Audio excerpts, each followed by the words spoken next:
Welcome in to this week's episode of Unrolled Stories, a D&D campaign set in the world of Elvoria. We are back with these wonderful humans. Chris and Sarah are on their way to roll some dice, attempt some questionable accents, and hopefully tell a decent story. At the top, we have a couple of pretty exciting, cool announcements to get through. So I will pass over to our extraordinaire, Andrew. Thank you, Gethin. And friends, do you wish you had a wonderful world to play your games of Daggerheart in? Do you yearn for an environment to explore the realms of nature and magic like never before in an exciting new game with all the rigor and robust world building of a seasoned TTRPG expansion? Well then, friends, you need to head over to Kickstarter and back Wondrous Environments, the new project by our very own Welsh DM.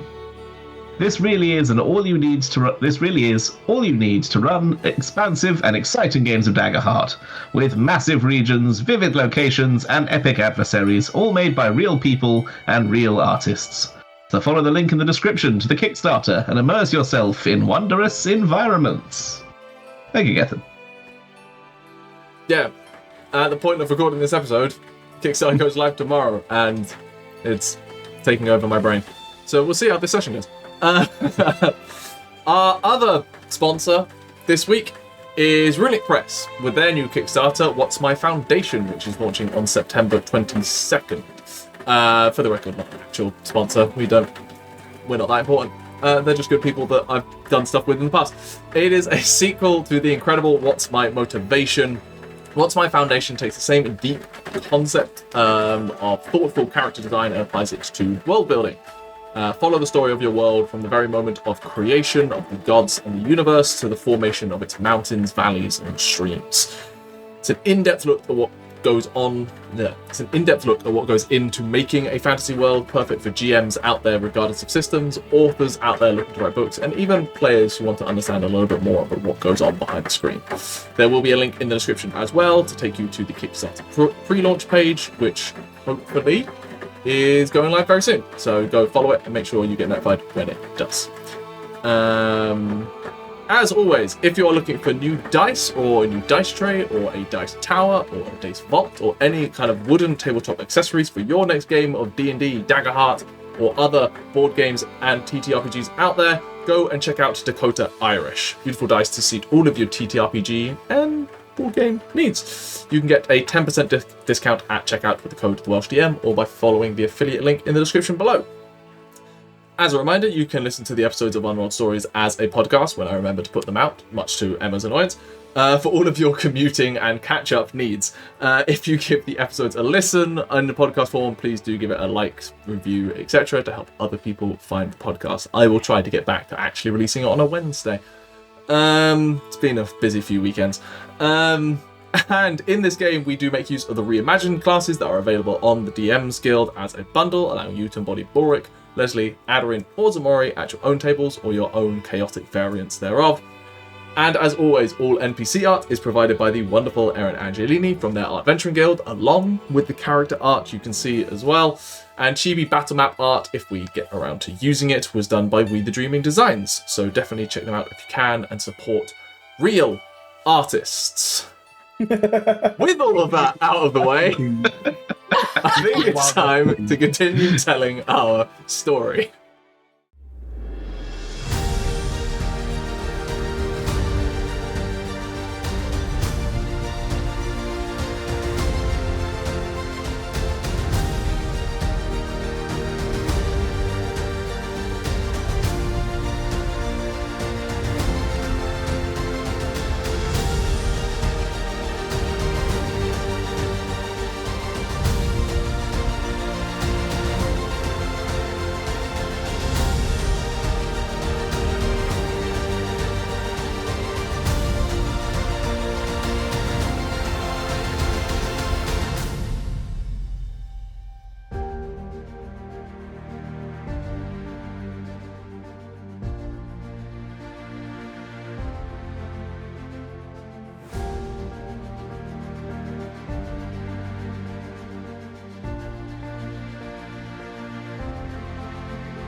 Previously, having joined the experience of Entombment Day, you all went to the theatre. enjoyed a wonderful rendition of something completely indraconic, and Lesley fumbled his date. Among other things, on your way back, spooky stuff started happening. Balrick, once again hearing the voice of his deceased wife and disappearing off into the streets, with the rest of you hot on his tails, eventually leading you to abandon the house where you were all attacked by ghosts and other spirits. After banishing them back to their haunted rest, you found runes akin to the abyssal language you had found at the Vashar camp. They were also aligned with the markings that Coromar and Finian had been using to mark certain locations around the city. Later that evening, those same two arrived at the Golden Moon Tavern to find Arquen and talk to him about a project, shall we say. Although the conversation quickly turned to the prospect of the runes and exactly what they were doing, as well as Arquen's mysterious past. Arquen then finding out that he was formerly a member of a group called the Allies of the Sparrows, or to some, simply the Sparrows, that were a rebellious group against the Empire near Griffkeep, to the northwest of the Empire. And he also had a partner by the name of Faroth in those days. The conversation concluded with you warning them to question just where these markings were coming from, despite their continued claim to simply be markings to denote things akin to thieves' cant that wouldn't get them mixed up with the chain. Coromar still extended a hand in proposal to Arquen if he wished to get involved in what they were doing in their grinding of the gears, interfering and making sure those who are unjust get their just desserts. But I think it left pretty much everyone in the party feeling a little uncertain as to just where they all stood. Eventually, you all did go to bed that evening after a fairly long and exhaustive night. The other thing that did happen is Lesley introduced the Empire to the wonderful sport of Titan Ball, getting an entire pub playing a game out in a cobbled stone courtyard that definitely led to a number of broken bones and someone ending up in a wheelchair. Now, they did start the game in that wheelchair as well, but... Some might agree that that's the more pressing plot point, the plot hook that we should really be focusing on today. You know, that's what we should really be. I think we should be focusing on what happened to Leslie's accent. At this point, we are going to move into a bit of downtime. You guys have a week at least in the city until your magic items, specifically the shield, is finished and ready to be picked up on. So it is up to you what you would like to do. There are a few events in the city that might crop up as we move through, but I would like to know if there is anything anyone would like to do during this week. We'll drop in and out scenes as necessary. If we can start with kind of early point of the week and kind of roughly chronologically move through, we can see what we'll dive into, etc. Who wants to go first? I don't want to monopolise your time, of course, but I believe we did do a little thing where Arquen and Coromar go off to the bar and just talk about the old times and who I am and whatnot. But as I said, I took up quite a lot of time of the last session, so I'm happy to leave that for a little bit. We can do a brief thing. You definitely get the idea that Coromar's not the sharpest tool in the shed. Yeah. But then again, neither am I. So you sit down and have a drink. You kind of catch him on his way out after kind of leaving with Finian. And kind of offer him a drink or two. And he's like, hey, yeah, you know what? I could do with some sleep though, so maybe not a long one. Yes, I know that this conversation we had turned a bit to the more extreme, but I do have just obviously I'm happy to join on a temporary basis, barring the leaders of your groups taking exception to me or anything like that. I mean, I'd love to work with you again if we can, kind of thing. I mean, I've vouched for you. I don't think Binion necessarily fully trust you, especially the way you came out swinging, but I get it. But yeah, Don't know any other way. We've got a couple of things to sort out this week. A couple of people that need some things going on. What kind of... How hard are you willing to go? Like I said, I'm willing to... I have a week. Obviously, my first loyalty is still to my party, but I have a week of give or take here and there, free time, as it were, and All right. a lot of skills that I still maintain. Yeah, sure. Only an independent contractor. For now. I think we're all that, mate. But tell you what, be here tomorrow night. We're gonna go. Garhana just suggested moving some things around, making sure we can get certain scale guard who need a lesson being taught to them in the right place at the right time, as it were. Now that I can help with. I did have some more basic questions. Yeah. Basically, who was I? I know my name now, Huron. You were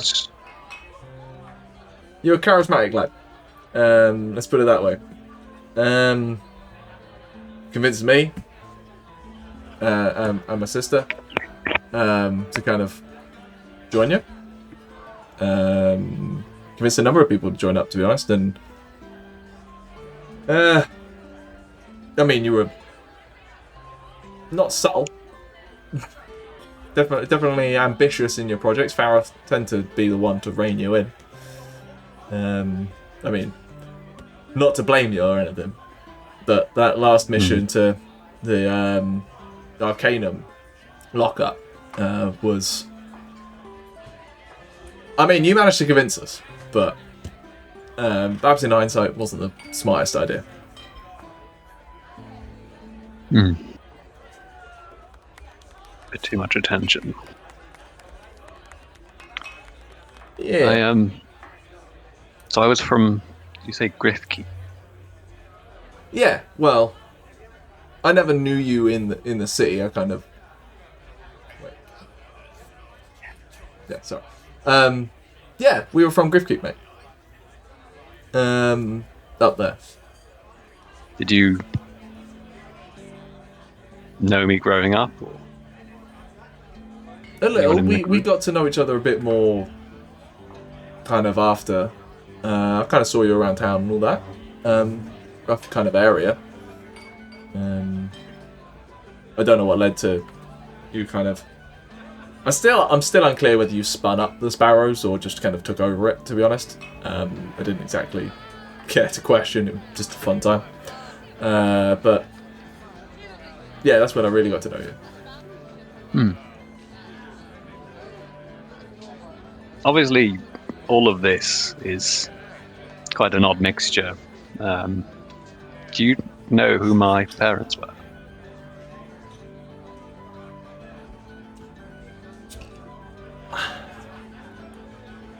I think, if I remember correctly, your mother worked as a blacksmith. That would make sense. But you never tended to talk about your father, so I don't know what happened there. Dead, gone, or otherwise not in the picture, I guess. Guess so. Hey, he clearly made a fun lad, or at least your mother brought one up. So, maybe you never met her, Mike? No, doesn't, at least not intentionally. As I say, I think she was a blacksmith based on the way you talked about her. I have a lot of residual memories and skills regarding blacksmithing, so I'm assuming I took after her. That or you took after my sister. She was damn good with a hammer too. But you two kind of kept our stuff in good working order while we were out in the forest. She was a smith, or Some equivalent of it. I tried to pick up her skills since I got here, but hey, I do what I can.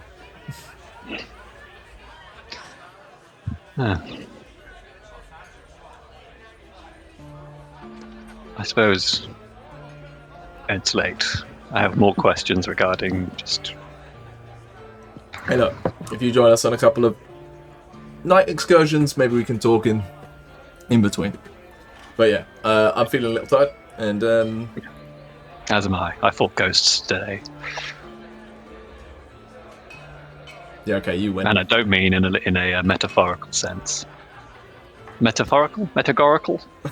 Sure, whichever one it is.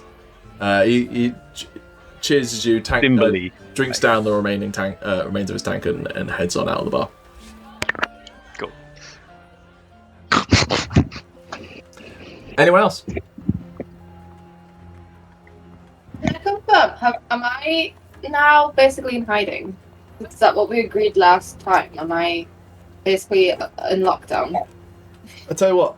I mean, at the minute, your information is 2 people witnessed you using arcane powers on the streets in the dead of night and ran away from you. That's the information you have.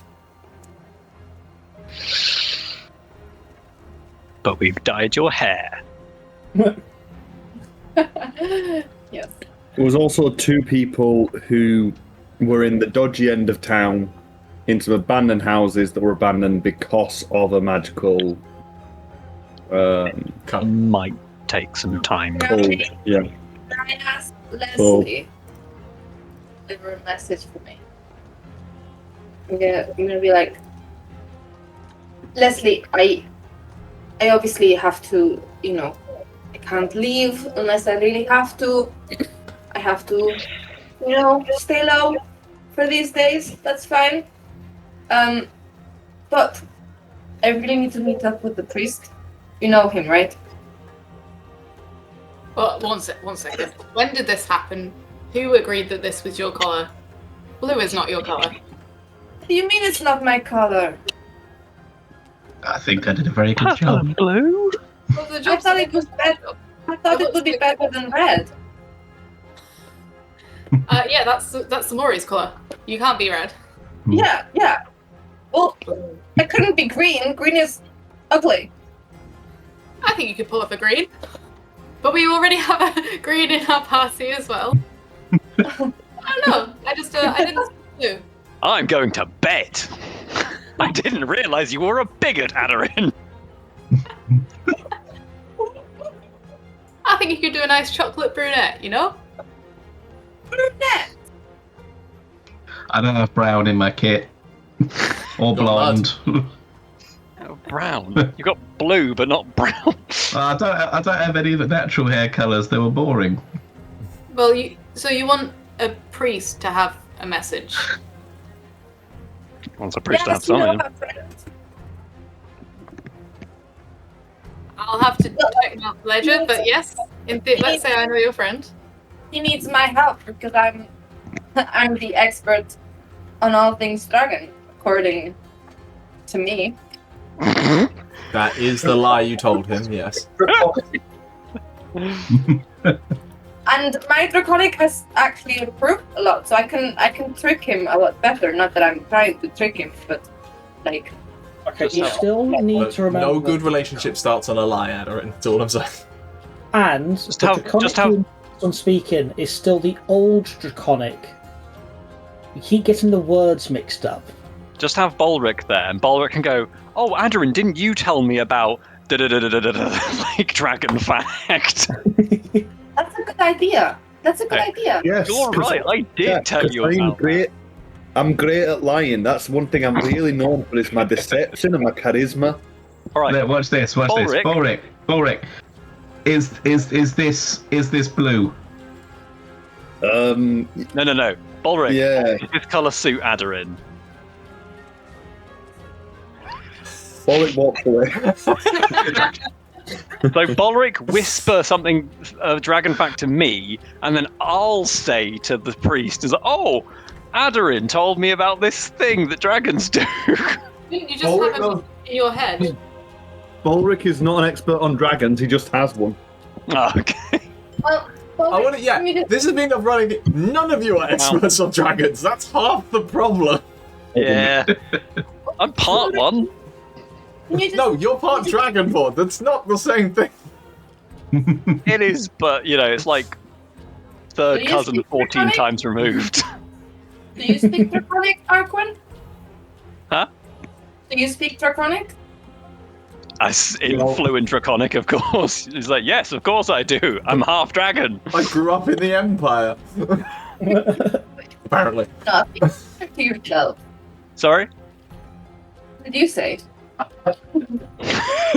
Yeah, I speak like conversational Draconic, which you don't understand, I don't think. you keep talking like the high Draconic, that is like the old You speak in English. old English, yeah. Because I'm an expert. No, because that's what Dirk seems to know. Dag.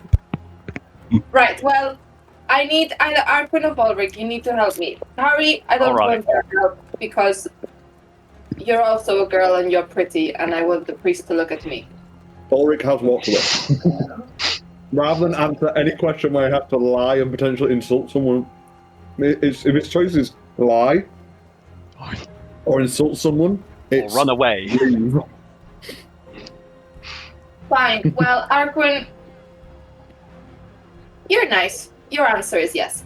So, I need Lesley. You need to set up this meeting with him, okay? And then I will go to the place. Until then, I will lay low. Just tell him to come willing.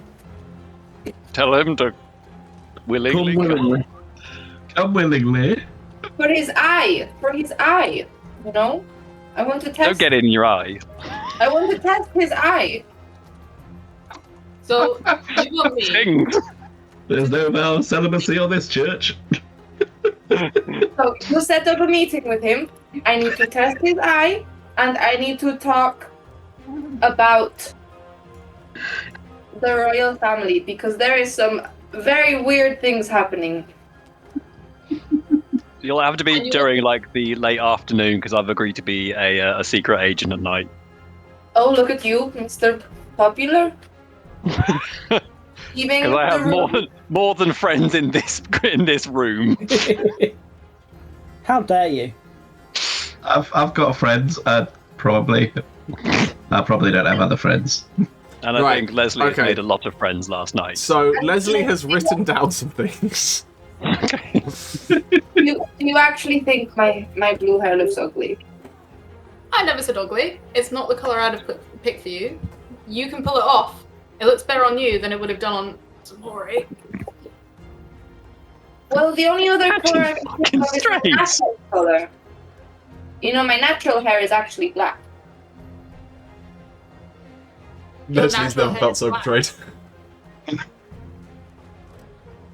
Yeah, I had to bleach it. I had to do so much bleaching. What was that? What kind of freak is born with purple hair, you know? So, can you also Wait, get does this mean this entire Leslie's time brown dye starts to Aderyn fade. has been having to dye her hair to touch up the roots so nobody saw them? Uh-huh. So could you just get me some black hair dye if that's better than blue, okay? Aderyn's going to be walking around like Morticia Adams. Her hair's going to start falling out at this rate. I mean, it's probably I had to do a lot of bleaching to get it from black all the way down to a color that would accept this brighter blue. So I was going to suggest I was going to go out and go to like a cosplay like just a clothes shop and get some nice clothes for Aderyn, but I'm broke, so I can't do that. Oh, I have gold. I got 5 silver pieces. Wigs? Have you ever worn wigs? Wigs? Will you wear Do wigs? you wear wigs? Yeah, I will leave that with Lesley to organize for me. I've got a secretary, I've got a bank, I've got a chaperone. I'm sorted. This is Aderyn's party. We're all just parts of it. Right, what are people Aderyn is doing? just slowly turning us into their like. We are here Tauri for person. downtime. Go to Hello, I sleep. would like to fight people in clubs, please. Right, we're jumping to this, are we? Unless anyone else has anything more interesting they want to do. No, it's fine. I think Balrick might join you for fighting. He's very tense at the moment. Like, I could do a fight. I could. I suggested we do some sparring, not realizing that joke had already been made in a previous episode. It was an episode title. I know. I was like, what? Fuck.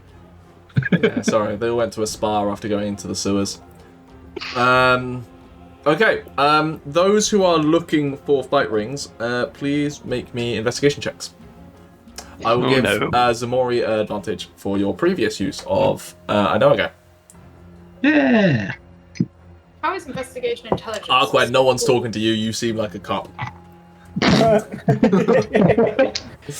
Which is funny, because he beats up cops. Oh, we're gonna kill some cops. Intelligence is it? Well. That's a I will say 16 that, from no, 17. I got 25. 25. What are we doing here? Yes. My other option was a 3. Well, everyone else is trying to talk to people, and Balrick, not wanting to talk to anyone, just goes, "There's a fucking sign." There is not. But you each kind of get wind of things from different angles. So Ximori, you go and talk to the individual you know as Rune, who is a kind of What was that name? Sorry, getting that entirely cut out. Rune. Rune. Is someone that you kind of recognize pre Angry Ximori days, back when you were kind of in Andemon originally anyway, and having got involved in things and before everything that went wrong, kind of thing. And yeah, they're as I say, a fairly tall woman, obviously quite muscle bound. Appears to be like a dock worker at this point, full on tattoos everywhere, kind of pixie cut-esque hair. And you go find her down in one of the kind of dockyard areas. She's like, well, I mean, if you want to get back into it, there's all of the ones that are running down here in the wharf. I think there's one tomorrow that's usually pretty open to walk-ups, essentially. I mean, fair warning, Shane is involved in most of them, so just worth bearing in mind. You're not going to really find one around here that doesn't have the chain involved in some capacity. Even if they're not running and organising the thing, they're turning up to take bets and deal business. Yeah, but at least in terms of that chain stuff, I should be alright these days, because well, my main problem got locked up. Yeah, back in Dothras, he's gone down for a long time. So, yeah, I should be fine. Yeah. Your business, I've been out of it for a while at this point. I mean, same, it's been, about, 4 or 5 weeks? I mean, I've been out for about 2 or 3 years now. Yep, our party has no business with the chain at all. It's your business. Well, certainly a fool for wanting to get back into it, but I ain't going to stop you. Less the chain stuff, more just the punching stuff. Sure. She kind of slides a drink over to you at that point, and just kind of points you in the direction of probably where it's going to be held the night after. Balrick, you're kind of asking around, gets a little bit more involved. You're trying to understand more of like the scene, as it were. And you catch wind of an individual known as Magpie. We won't get into specifics as to how you kind of learn this, but the Magpie is essentially the information broker in the city, where if you want to know anything that's going on, including things that people don't want to know or don't want known are going on, get a hold of Magpie.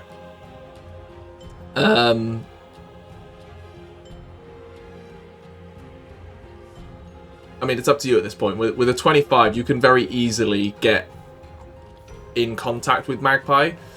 And if you want, you can learn a bit more about the whole fighting ring setup within the city.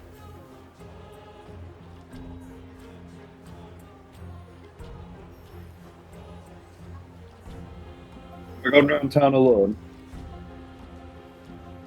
I think I would have. Reasonable that you could have Well, the spent only on other- somewhere. One sec. Well, yeah, I think we know that fighting pit's what happened during the day anyway. Yeah. So this is the information gathering day. Yeah. I mean, do I know for certain Magpie's chain? You don't. You don't get a strong inkling either way in the conversations that you're having as to whether they are or not. I'll track down this guy. Cool. After a few more asking around, people tell you to meet at a bar somewhere in the lower city by the name of the Silver Star. And while you're there, you're kind of sitting down there. Eventually, someone sits down in front of you. A dragonborn, kind of copper scales, just sits down at your table and says, "This seat taken?" Take it. You're fine. Thanks. I appreciate people who are willing to share. And sits down. So, puts on the table a small kind of wooden token with a bird's head on it. Just kind of like held in between their fingers like this. Just on the table. Just... So you're wanting some information? My employer prefers to trade like for like. Keep the business moving, but we can deal in gold if that's all you have to share.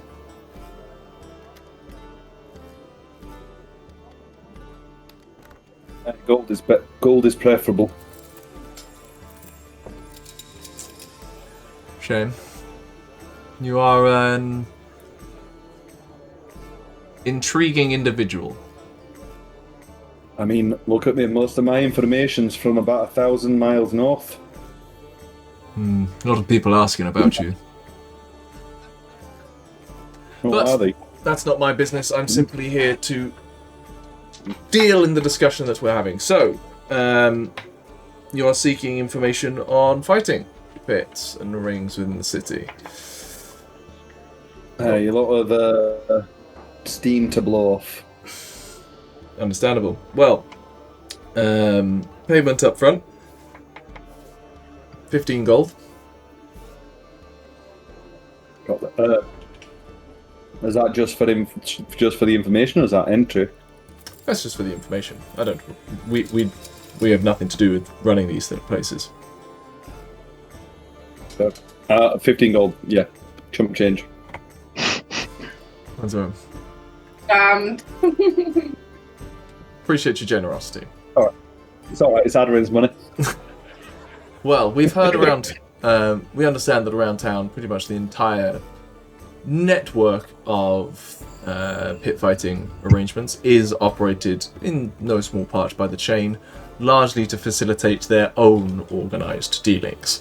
Letting the smaller ad hoc ones run tend to be down in the ward, in the Ebullient Wharf, in the slums, and other locations, and then they make sure to attend and find choice picks, as it were. Those who are useful, entertaining, desperate. And then... I'm hearing that ones not run by the chain might have more eyes.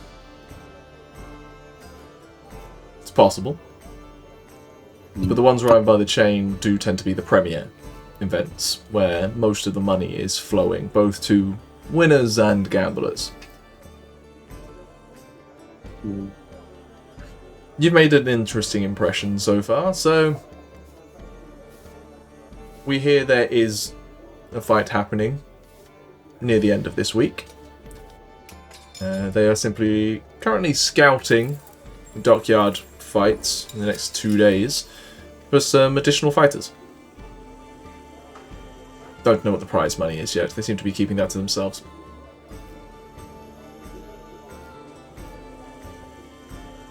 that satisfy your curiosities? Guard fights. Scouted out for the chain run big prize. I think that helps, right? Well, the last thing I will leave you with, if you're interested in being in the chain fights, make sure to put on a display. Don't just win. Win with interest. And he picks up the coin, picks up the bag of gold, and just ambles out of the town. Fake. Eventually, the three of you who have gone looking around do reconvene somewhere, I assume. Arquen just wandering. I got mugged. Or they tried to mug me. Hello, fellow criminals. They tried to mug me, but I'm broke, so they got nothing. They got sad and they gave me money. I just put my hands up and they just went, oh, fuck. Walked away. So. Right. There's a good one down at the wharf, the docks. I've heard about dockyard fights as well. I've heard a bit more. If you like, there's dockyard fights, but are we just going to have fun, or do you want a pot? Nah, I just want to let off some steam, you know. I owe you a lot of money, so. I think, Ximori, you wouldn't like this idea then. I mean, you can still go for it. There's chain run fights. I've heard that they've got big cash pots. I'm not as keen.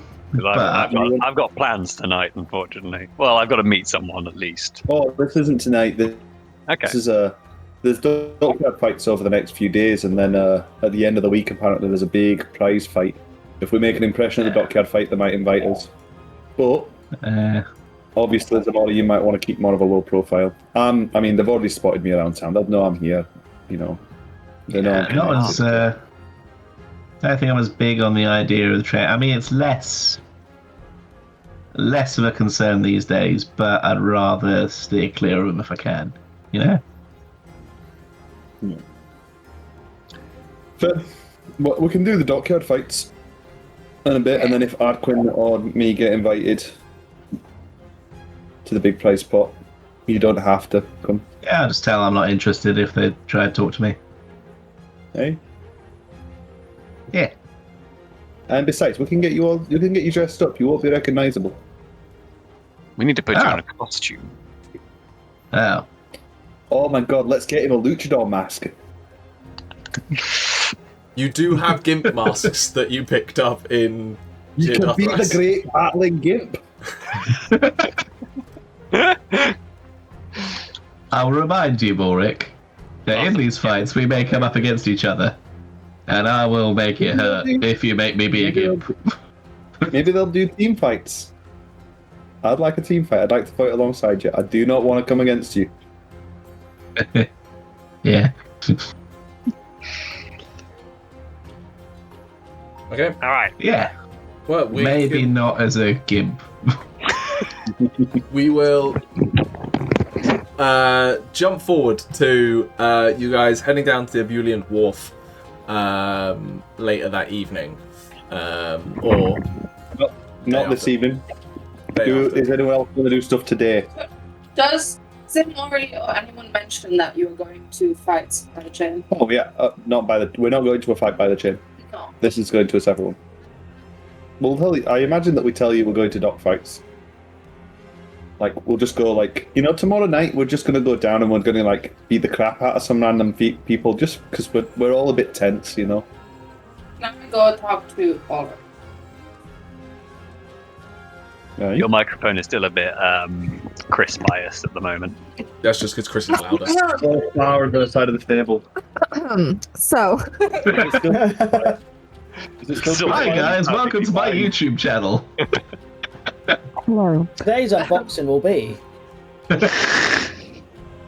Balrick. Hey? These fights, are they crime fights? I mean, I'm not going to testify to the legality of them. It's just But I know what No. you're worried about. These ones aren't affiliated. There might be eyes there, but Are you sure?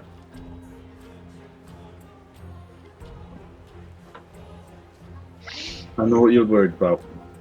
I'll keep an eye out.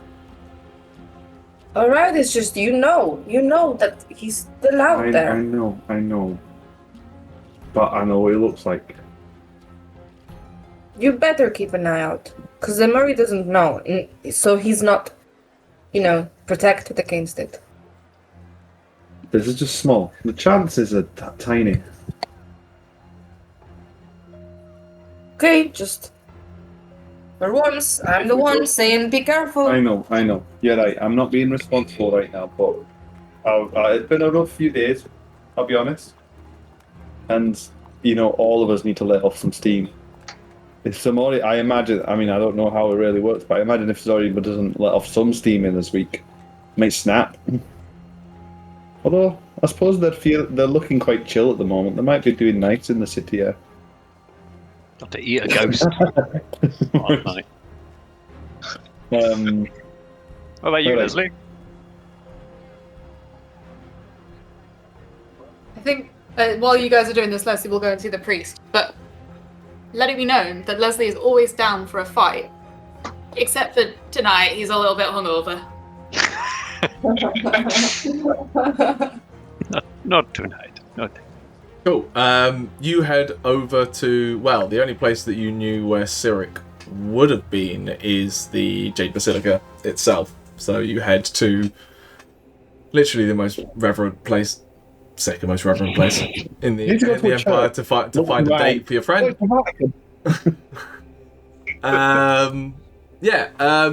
Fortunately, Cyric had kind of left messages with the various kind of people on the edges that if anyone's matching anyone in your party's descriptions comes looking for him, that you are indeed welcome.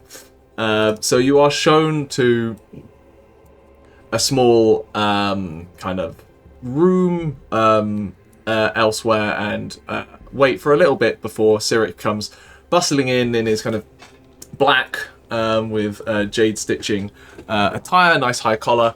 Like, hello, Lesley. I can't say I was expecting to see you of all people, but a pleasant surprise nonetheless. What can I do you for? Hello, Cyric. If you could be a little bit quieter, that'd be amazing. Certainly. We've got shades on. I'm here on behalf of a friend. They would like you to meet them. You know which friend. They would like you to meet them today, if you have time. I guess otherwise later this week is fine. I'm a little. Let me finish. I have a message and I have it remembered. At a location to test your eye and to discuss royal things. So, if you could think of a location that's good and a time that works, that's also ace. I will be honest, Lesley, you're not the most clear individual, but I think I understand who you're talking about. You can just say people's names, it's not a sin. Oh, this is more clandestine this way, I think. We can all agree that's more fun. Certainly. Well, then, I would suggest the Dancing Rabbit, if we were to have a... Is that busy? That busy place? It is a fairly popular wine bar up in the upper city. Pleasant place to have a drink and talk about things. Which is where I believe I left it off with Aderyn, as to a discussion as to the philosophy of Rethmexi or Pureheart's departure from this world. Clandestine, remember? Do they have private... I will warn you, I understand that perhaps you don't quite understand the nature of religious architecture here. Our whole religion is based around noise and harmonious tones. Sound tends to travel in these buildings, even at whispers. Yeah, I can tell. But again, the discussion of religious ideology is not in itself terrible. In fact, it's exactly what I've spent my entire career as a priest has been about. Did you have a career before a priest? Yes. I feel like I told some of you about this on the road. I used to be in the Stormcrests. I was a soldier before my time in the church. That's how you got that body. I remember. Yes. I mean, sorry. So the rabbit wine bar. Yes. Do they have private rooms? Yes, they do. Excellent. And when will work for you? Well, today I am quite busy, but tomorrow evening should work. We can meet at sundown. I think that would be delightful. You don't sound certain. I did not get a schedule off of my friends, to be honest. When they're left alone in the city, it is a bit chaotic, I have to say. Right. Everything overlaps. But tomorrow evening, she will be there. Excellent. I will probably be around. I look forward to it. I bet you do. See you tomorrow. Thank you, Lesley. Rabbit. Lovely to see you.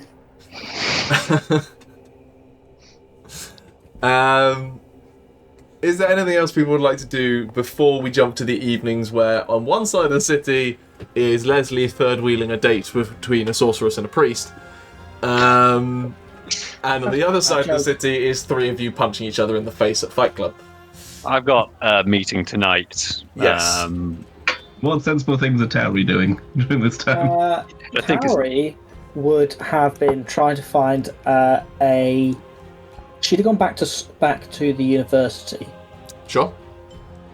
To find a spell practice room. Okay. Easily doable. Do have to pay private hire fees because you're not technically enrolled currently. Yeah, I didn't know. I hoped there might be a discount for. I mean, it's not a discount. It's the ability to hire it at all. Do it. It is 1 gold piece for the day Cool. to rent a spell practitioner room. There Cool. are dampeners and the like implied, so you can't do too much in That's there. fine. But there's safe space to practice magic. Will be attempting to see if I can get the glyph of warding to work as I'm hoping. As in your alteration of it. Yes. Certainly. Remind me exactly of what the alteration is. I probably have it in my notes. So we were trying to put it on an object that I could then activate at a point. So we could put So it detonation. So we could put it onto the cart, for example, and then turn it on. So not make hand grenades, as it were, because that's a stupid idea. But more have it on a permanent object like the cart that you could then turn on and off. Kind of like a car alarm. Just Right. much more explodey. That destroys the car. I will get you to roll me an Arcana check. Have it. No one Yeah, can.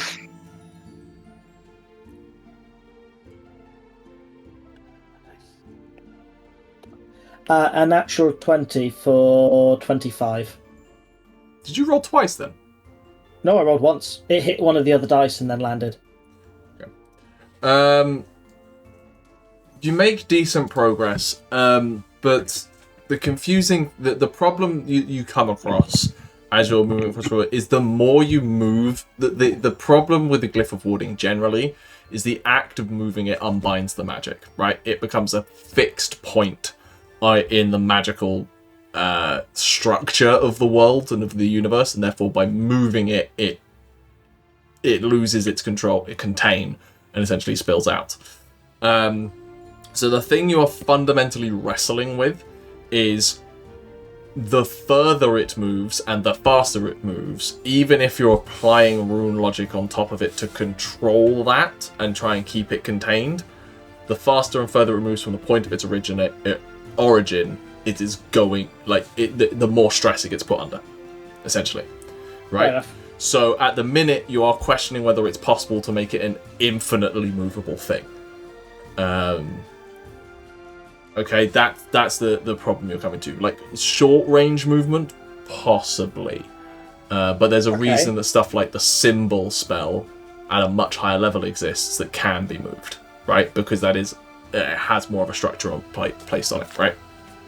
Sure. Is it possible to make it so that I can not do that idea, but have it so that I can activate it quicker? So I still have to spend the time to kind of cast the glyph 99% of the way and then pop it down, turn it on, and then it's there as normal. So, to be clear, I'm not saying you can't do what you're doing. I'm saying that there are limits even within that as to what you can do with it. Yes, and that's what I'm taking that into account, saying, okay, that avenue of this idea may not be feasible. I suppose what I want clarity from you as Tauri at the point is, what is the ideal state that you're trying to aim for? Because you've mentioned grenades, and no offense, I'm not giving you magical grenades. No, and I've said that. I said it's not that specifically. It's more like trying to see, can we set up? So it's from the fact that it took us so long to try and set up the glyph of warding, everything then ran away from us. So we didn't make use of it. It was too long to be able to make it work. Mm-hmm. Is there a way like that is partially because Aderyn early started it? Fine, but I'm trying to see whether there's a way where I can spend the time previously engraving it on something that I could then place down to then activate it. Sure.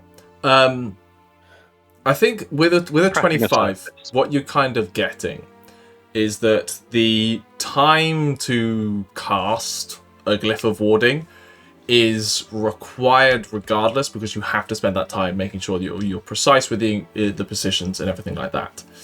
What you do start to figure out in terms of rune network is, you think you can, in theory, if you're placing it on an object that can hold a certain level of magical potential, you can build a rune structure around the glyph of warding that can, for a short period of time, hold it in a position of stasis that can then be finalized. What you're uncertain, what you're gauging towards, and I've given you 2 more ticks on the clock, so you're halfway through the clock at this point, FYI. Cool. Is just how much can be done ahead of time without the object itself becoming so full of magical potential that your rune structure can't keep it contained. Yes, that makes sense. And then the other element is, again, finding a material that is magical potentiate enough to hold it, which there are many items out there and objects out there, some of which are brand new. But that's what you get. Cool. I know what I'm doing tomorrow then. To be clear, I'm not going to let you tick through this whole clock this week.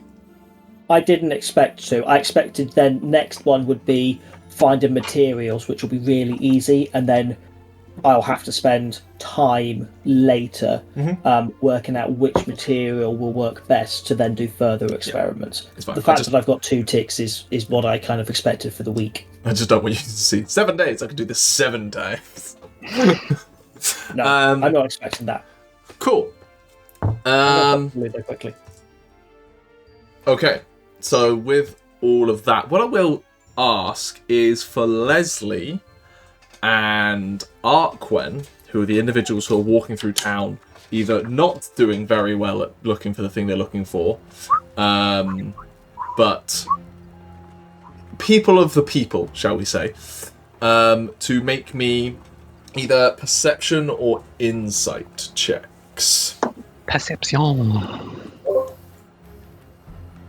Let's find out. Neither are good. 23. Neither.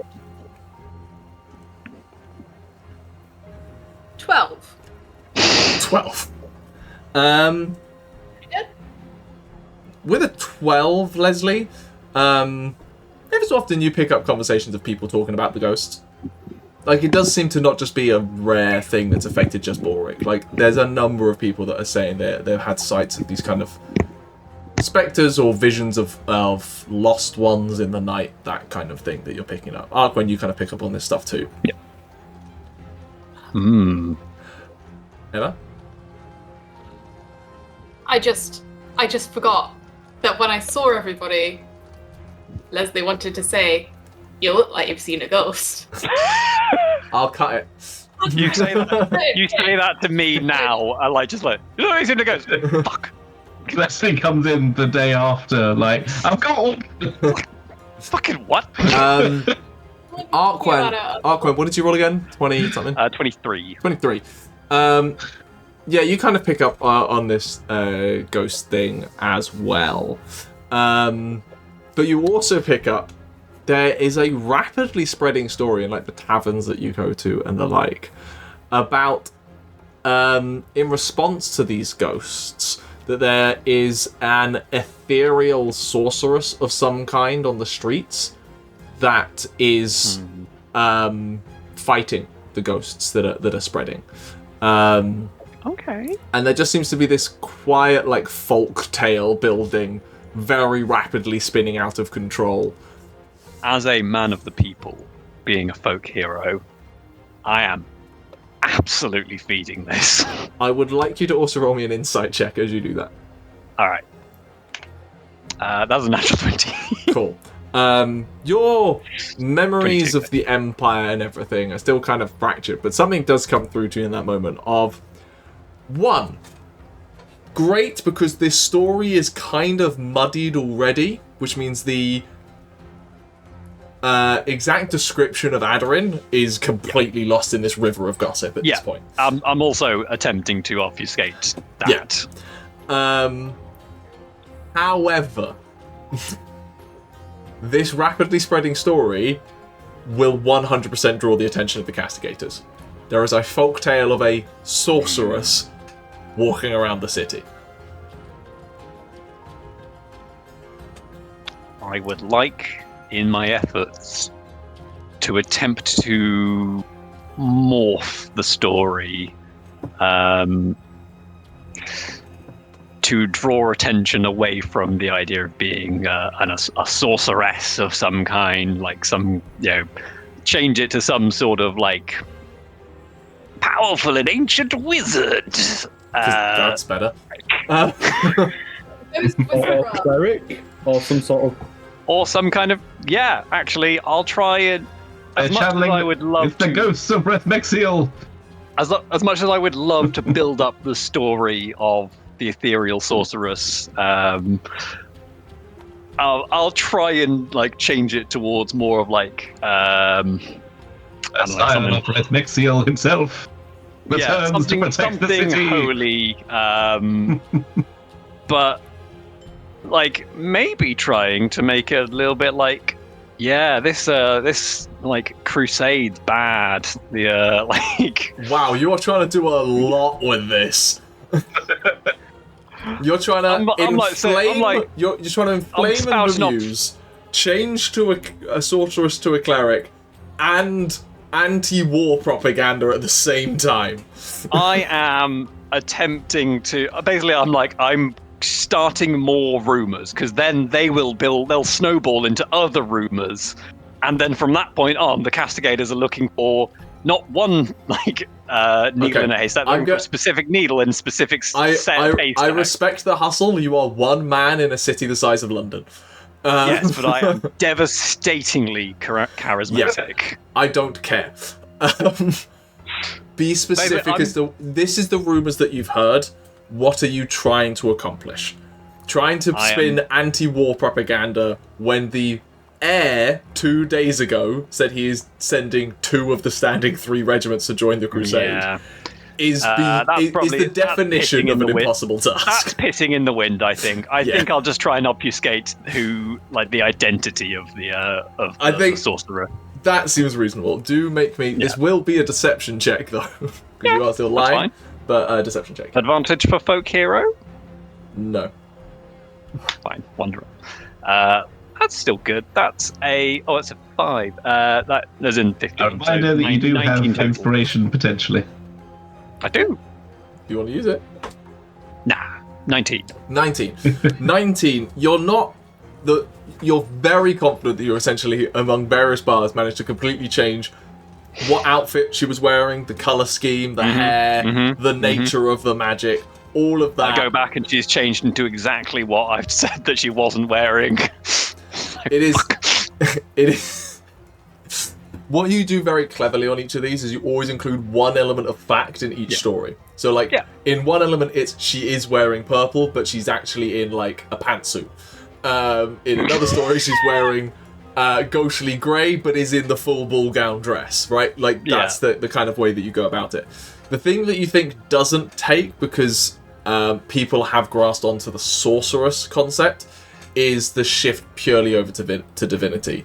You have added an element of further mystery to it that perhaps makes people question, but you don't think you fully nudged it in that direction. Yeah, I got time. Yeah. But that's kind of what you pick up on your way back. So we can pick up with 3 of you heading to the Ebullient Wolf, 2 of you heading to the Dancing Rabbit. Tauri, you just having a casual night in? If I've been told about it, I'll probably go with the lot to the fight because they might need a sweet talker, and I'm pretty. I mean, not wrong. You're in the majority in this party of sweet this talking is a parties. horrendously charismatic party, and then there's just Balrick bringing the average back. Oh no, Balrick is glory. I've got a 12, thank you. I'm more charismatic than the average person. It's more terrifying, but You're bigger than the average person. you head. Terrifying is a beauty in itself. They just go, yes, you are beautiful. You head down to the Ebullient Wolf, which at this point in the evening has quieted down. There does appear to still be a fair bit of ruckus at drinking establishments and the like down here that are very much like sailors' bars, and if you wandered into them, you're not going to be met with a warm opening, shall we say? Warm opening? Warm, what's the word I'm looking for? Welcome. Warm Reception. welcome. Thank you, yeah. Warm opening was perfect. Nope. I'm looking for a warm opening. I mean, there are brothels down here, so there are definitely some warm openings. And Balrick is wearing his armour. That's a callback and a half. Anyway, you head to the wharf and to the place that Rune pointed you to, Ximori, which is just a very large warehouse that you think is basically it's an old shipbuilding warehouse that is currently not in use. So massive space. But kind of as you wander up, it seems to be a few people approaching in ones and twos as you walk up to where you find a couple of broad-shouldered deckhand types just kind of smoking a cigarette outside, just casually looking out over the water. But to those of you with decently high perception, the casually looking out onto the water is casually looking out onto the water while scanning the street.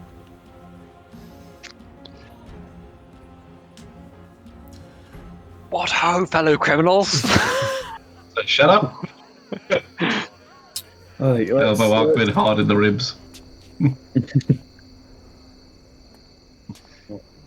think I'll just walk up as I'm probably most comfortable in these situations. John, you walk up and they're just you approach. They try not to lock eyes with you until you're properly close, so it's up to you how you want to handle it. You are staring at them. I think just as I walk up, I just nod towards the building, Like, anything happening tonight? Bit of fun. People fancy a bit of a dance.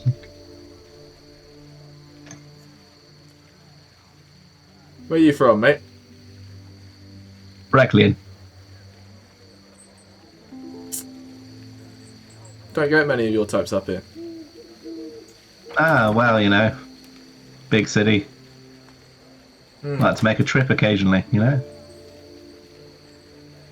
Big city. Hard to find out things. Yeah, well, you know.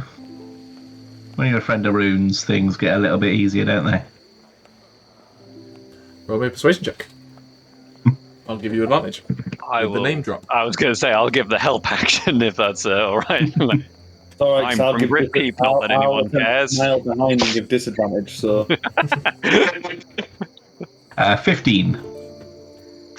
Thank you for the advantage. this is the view. Not a name being spoken about for a while around here. But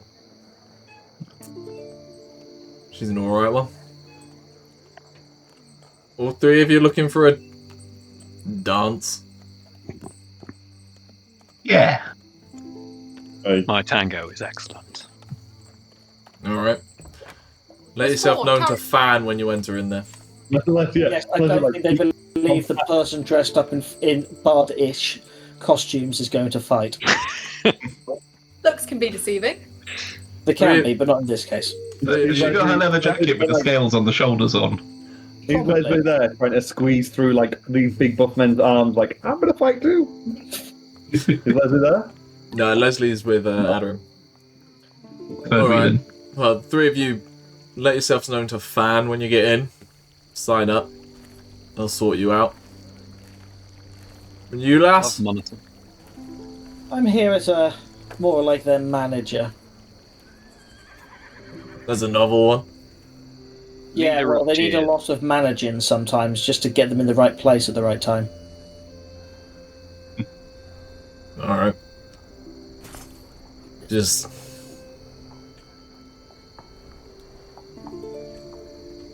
whatever. They'll like slide a bolt on the door and like slide it a couple of feet to kind of let you step inside. Step inside to find what you would expect to be a large vacant hangar. It has some like walling put up inside, like impromptu fencing, just to create a slightly smaller space, where you can see essentially a pop-up dive bar with a ring in the center made up of wooden postings around. Not quite a cage, but a fairly tall, like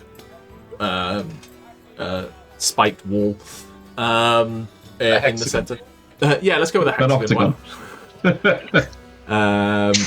A pentagon. Yeah, you can see They haven't invented the other two sides yet. there's a fair few people in here at this point. You guess kind of like there's an equal mix between those who definitely look like fighters and then people who are muscular, but muscular from working the shipyards, being dock hands, working on ships, right? There's a small, what constitutes a bar, which is basically just a number of barrels stacked up and like two of them tapped at any one time, and people just wandering up. And wandering through the crowd are just a few you assume to be like the like quartermaster style types who are like have enough knowledge of how numbers work, going around and like taking bets. But there is also a table set near enough to the cage where there is a gold-skinned tiefling woman, kind of cut lip, a number of faded ship tattoos, definitely kind of on the verge of too old to be working on ships, but definitely someone who's like been a ship person their entire life. And at a glance in this kind of like sleeveless vest, you can see that there is chain links within her tattoo, who does seem to be here just kind of keeping an eye on things. But doesn't How have many like, a register. links? Has 4 that you can see. Okay. Yeah, I'll sort of nod in their direction to the rest of them. All right. Yeah, let's then get Tauri somewhere with a drink. Yeah, I'm gonna go Get for you a good seat. Get a good seat and get a bottle of wine and a glass. There is no There wine are 2 kegs. You can have right or left. What are the alcoholic beverages then? here. Right or left keg? Beer and ale. I'll take the left. This is a pop-up. Fair enough, I'll take the left. Well, there could have been spirits. Not unless you're buying it from the crowd. You grab yourself a mug. A mug goes for 5 copper. Fine. In here, it is bilge water. It's good for you, but it's strong at the same time. Fucking sweaty in here, so it's like Yeah. ugh, Do you 3 go and sign up? warm too. Yeah. Oh yeah. Cool. You can see that this gold-skinned tiefling woman has like a couple of other people approach, and she's like got like a list that she's taking names down on. You eventually kind of just join this queue after a large individual walks off. She just kind of looks up at the 3 of you and just goes, "You're new. Names?" It's Iramix. Sure. Wait, is this the sort of thing that we give like a fighting What name, name? or our actual name? What name do you want called that? What name do you The want? on bronze, record? the Bronze Knight. You're a pretentious prick. I've gone down a very specific look, and I cannot back out of it. Sure. You are aware that it's fists only, yeah? I was not aware that it was fists only. We're not in the I guess- interests of killing each other. They're wearing armour. We're right to. He's in full plate. Well, full chain, even. Well, Chainmail? Plate mail? Can't remember what he did. well, he's Okay. got a bit of time before the first fight, so he's got time to take it off. Fine. I'm keeping the helmet on though. My leather sword, right? Look, that's between you and the ladies in the red light. My leather sword, right? They're just my clothes, really. Sure. Right. I'll ignore the Thank fact you. I just tried to drink out of my dice mug. Why are they in a mug? Why are they in a mug? Why not? It's a nice, easy way to keep them. And she turns to you, Balrick. Forreston. Well, better than Bronze Knight over here. Yeah, because it's an actual name. Sure. Lots will be drawn at random. You'll be called up when it's your turn to fight. One fight and you're done kind of night. We're just here for some entertainment, blow some steam, and if you're interested enough, maybe we'll speak after. Any rules? No weapons. Cool. There. Happy with that.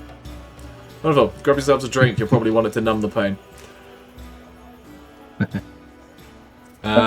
You kind of disseminate as like the last few dregs of crowd start pouring in, and I think there is a decent place for us to take a break, and we'll pick up with some fisticuffs in a little bit.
and welcome back. We will pick right back up with... I was really tempted to jump to the date across the city then. But we'll actually jump in back in the pit fights down in the Ebullient Wharf, surrounded by salty sailors and gruff kind of carpenter labourers. You'll kind of settle in and enjoy a couple of fights straight up. And it is no holds barred bare knuckle boxing. Often to the point of unconsciousness, or at least just before then, when someone will like kind of back out. It is still like a fight club where people do have to go to work tomorrow, so people aren't taking it to the out on cold and kind of not coming back. I'll tell you what, I'll let you three decide whose name gets called first. Roll a d6. Roll a d20. We're playing Dungeons and Dragons. Roll initiative. Roll initiative to decide your order in the pit fighting grid list. 17. 15. I got a... Are we doing initiative or just the d20? Just the d20. 10. 10. Cool. Nice. Then Balrick's going to go first. Build the intensity. Come on, make it quick. So Balrick, the name of Forest Sun is called up along with Sid, and you see a rather like similarly ironically lanky individual to you, still like a couple of foot shorter than you. This is like a lanky elf with like some ropey muscle on him, that just seems to have like a long reach because his limbs are a little too long, as he like saunters up. Definitely looking someone. Sorry, can I have done something as well? Yeah. It might be a little bit pushing it. I want to have gone to a bathroom or something beforehand. Sure. Away to my private. And I want to do two things. Can I first cast Aid on myself? Okay. What does Aid look like in your not spellcasting ways? Drugs. Drugs, sure. Aid from like a herbal poultice. And then... Has to be inserted rectally, unfortunately. It is a suppository. Oh, no. Would I be able to cast magic weapon on my fist? No. Oh. That answers my question. Can I cast Divine Favour on my fist? No. I will do... Can I take more drugs? And do an enhance ability then on my strength in case I need to grapple or something. That's perfectly fine, yes. Yeah, magic weapon does specify a non-magical weapon, and fists aren't weapons. Yep. These fists are... As for Divine Favour... Yeah, Divine Favour specifies weapon attacks, so it wouldn't work. Yeah. You can cast Divine Favour on yourself should you wish, just won't do anything. Unless you like pick up something. If I get Kestus, like, you know, spiked, like, knuckles, essentially. We can like talk. Big gauntlets with... Yeah. We can talk. I obviously can't get those for this. No. But with those cast on yourself, Balrick, kind of step into the ring to face this gangly elf. Let's say not too unsimilar to yourself, and I would like you to roll initiative. Just before the fight starts, can I ask, are bets allowed? Yeah, there's a lot of betting going on here. That's half the reason people do this. Cool. What are the odds on Balrick? Yeah. For the ease, because I don't want to give the idea of like having to come up with actual odds, you will double whatever you put in on any amount that you Can you bet on yourself? Yeah. Betting on yourself is allowed. This is not exactly a... You're only allowed to bet that you're going to win. You're not allowed to bet that you're going to lose. Yes. Because then you can purposely lose. I asked Balrick. Yeah. Is that like 100 gold is too rich for their blood? It's like, yeah, like this is still ultimately sailors who are making like a silver a day. Like some of them might be being wild and throwing 10 silver down on a bet, but like surely there's people who come for the sport, like people who is like, yes, let's go down to the docks and watch some fighters. Yeah, those are what the chain fights are for. This This is just sailors blowing off some steam, kind of thing. Yeah. So that It's kind more of of a money, Fight Club that than kind of anything money is what you're trying to get to by winning Yeah. this, essentially. I've got Rob Balrick. How much can I put on then? I'd say anything in the silvers range is like a reasonable bet to be putting on. I'll put my last 5 silver on Balrick. I'll put 10 silver on then. I will put 10 silver, which is a gold piece. Yes, that's someone splashing the cash kind of thing, being bold. So there, I'm going to trust you all to keep track of your own bets on this. I've just taken it off. I just got it written down on a sheet. Chris, please roll the initiative. I got very low. I got an 8. What's your dexterity modifier? A +5. Cool, you'll go first. Okay. I rolled a 5. +3. Come on, make it quick. Cool. I actually kind of want to wait a bit, so I'm gonna step forward, and I'm just gonna stand there a little bit. Can I prepare an action to grapple the guy if he attacks when he attacks me? Yeah, sure. Again, for the sake, I'm just gonna stand there and wait for him to come to me. so you just like steady yourself. Do you want? Not even your action to grapple. No. Okay, Just kind of standing there nonchalantly. sure. Like, For the brilliant. sake of brevity on this, I'm going to have everyone increase the damage die. If you deal normally like unarmed strike 1 plus strength, we're going to make it 1d4 plus your strength, just to make things a bit punchier. Yep. And then if you roll crits, it's more interesting. Cool. At that point, him seeing that, he's just going to come in, rush straight towards you, like swinging a haymaker with his overly long arms, but you technically are holding your reaction, so you do get to go in before that. I'm gonna let him hit first. Okay. And then that is a natural 19 for a 23. he does hit. And 5 points of damage with the first No, he doesn't. So I use Stone's Endurance to have his punch at minimum takes 4 off. So Yeah. it will do nothing. I can roll if you want. Nah, it's fine. But he just hits and it's a stone, and so I grab him. I'm going to grab his arm and grapple him. Yep. With advantage because of my enhanced ability. Nice. He did roll quite well. I got a 19 on the dice. I got a nat 2 on the first roll, but 19 for 21. That's it. Sorry, you got a what on the dice for a 19? I got a 19 on the dice for 21. Oh, fucking hell, I thought you said you got a 2 on the dice. So I rolled with advantage. I got a 2 first, and then I got a 19. He also rolled a 21, which means your grapple fails.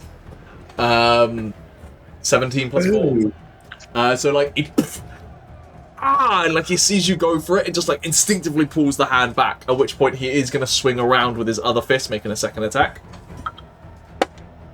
For a 14 to hit.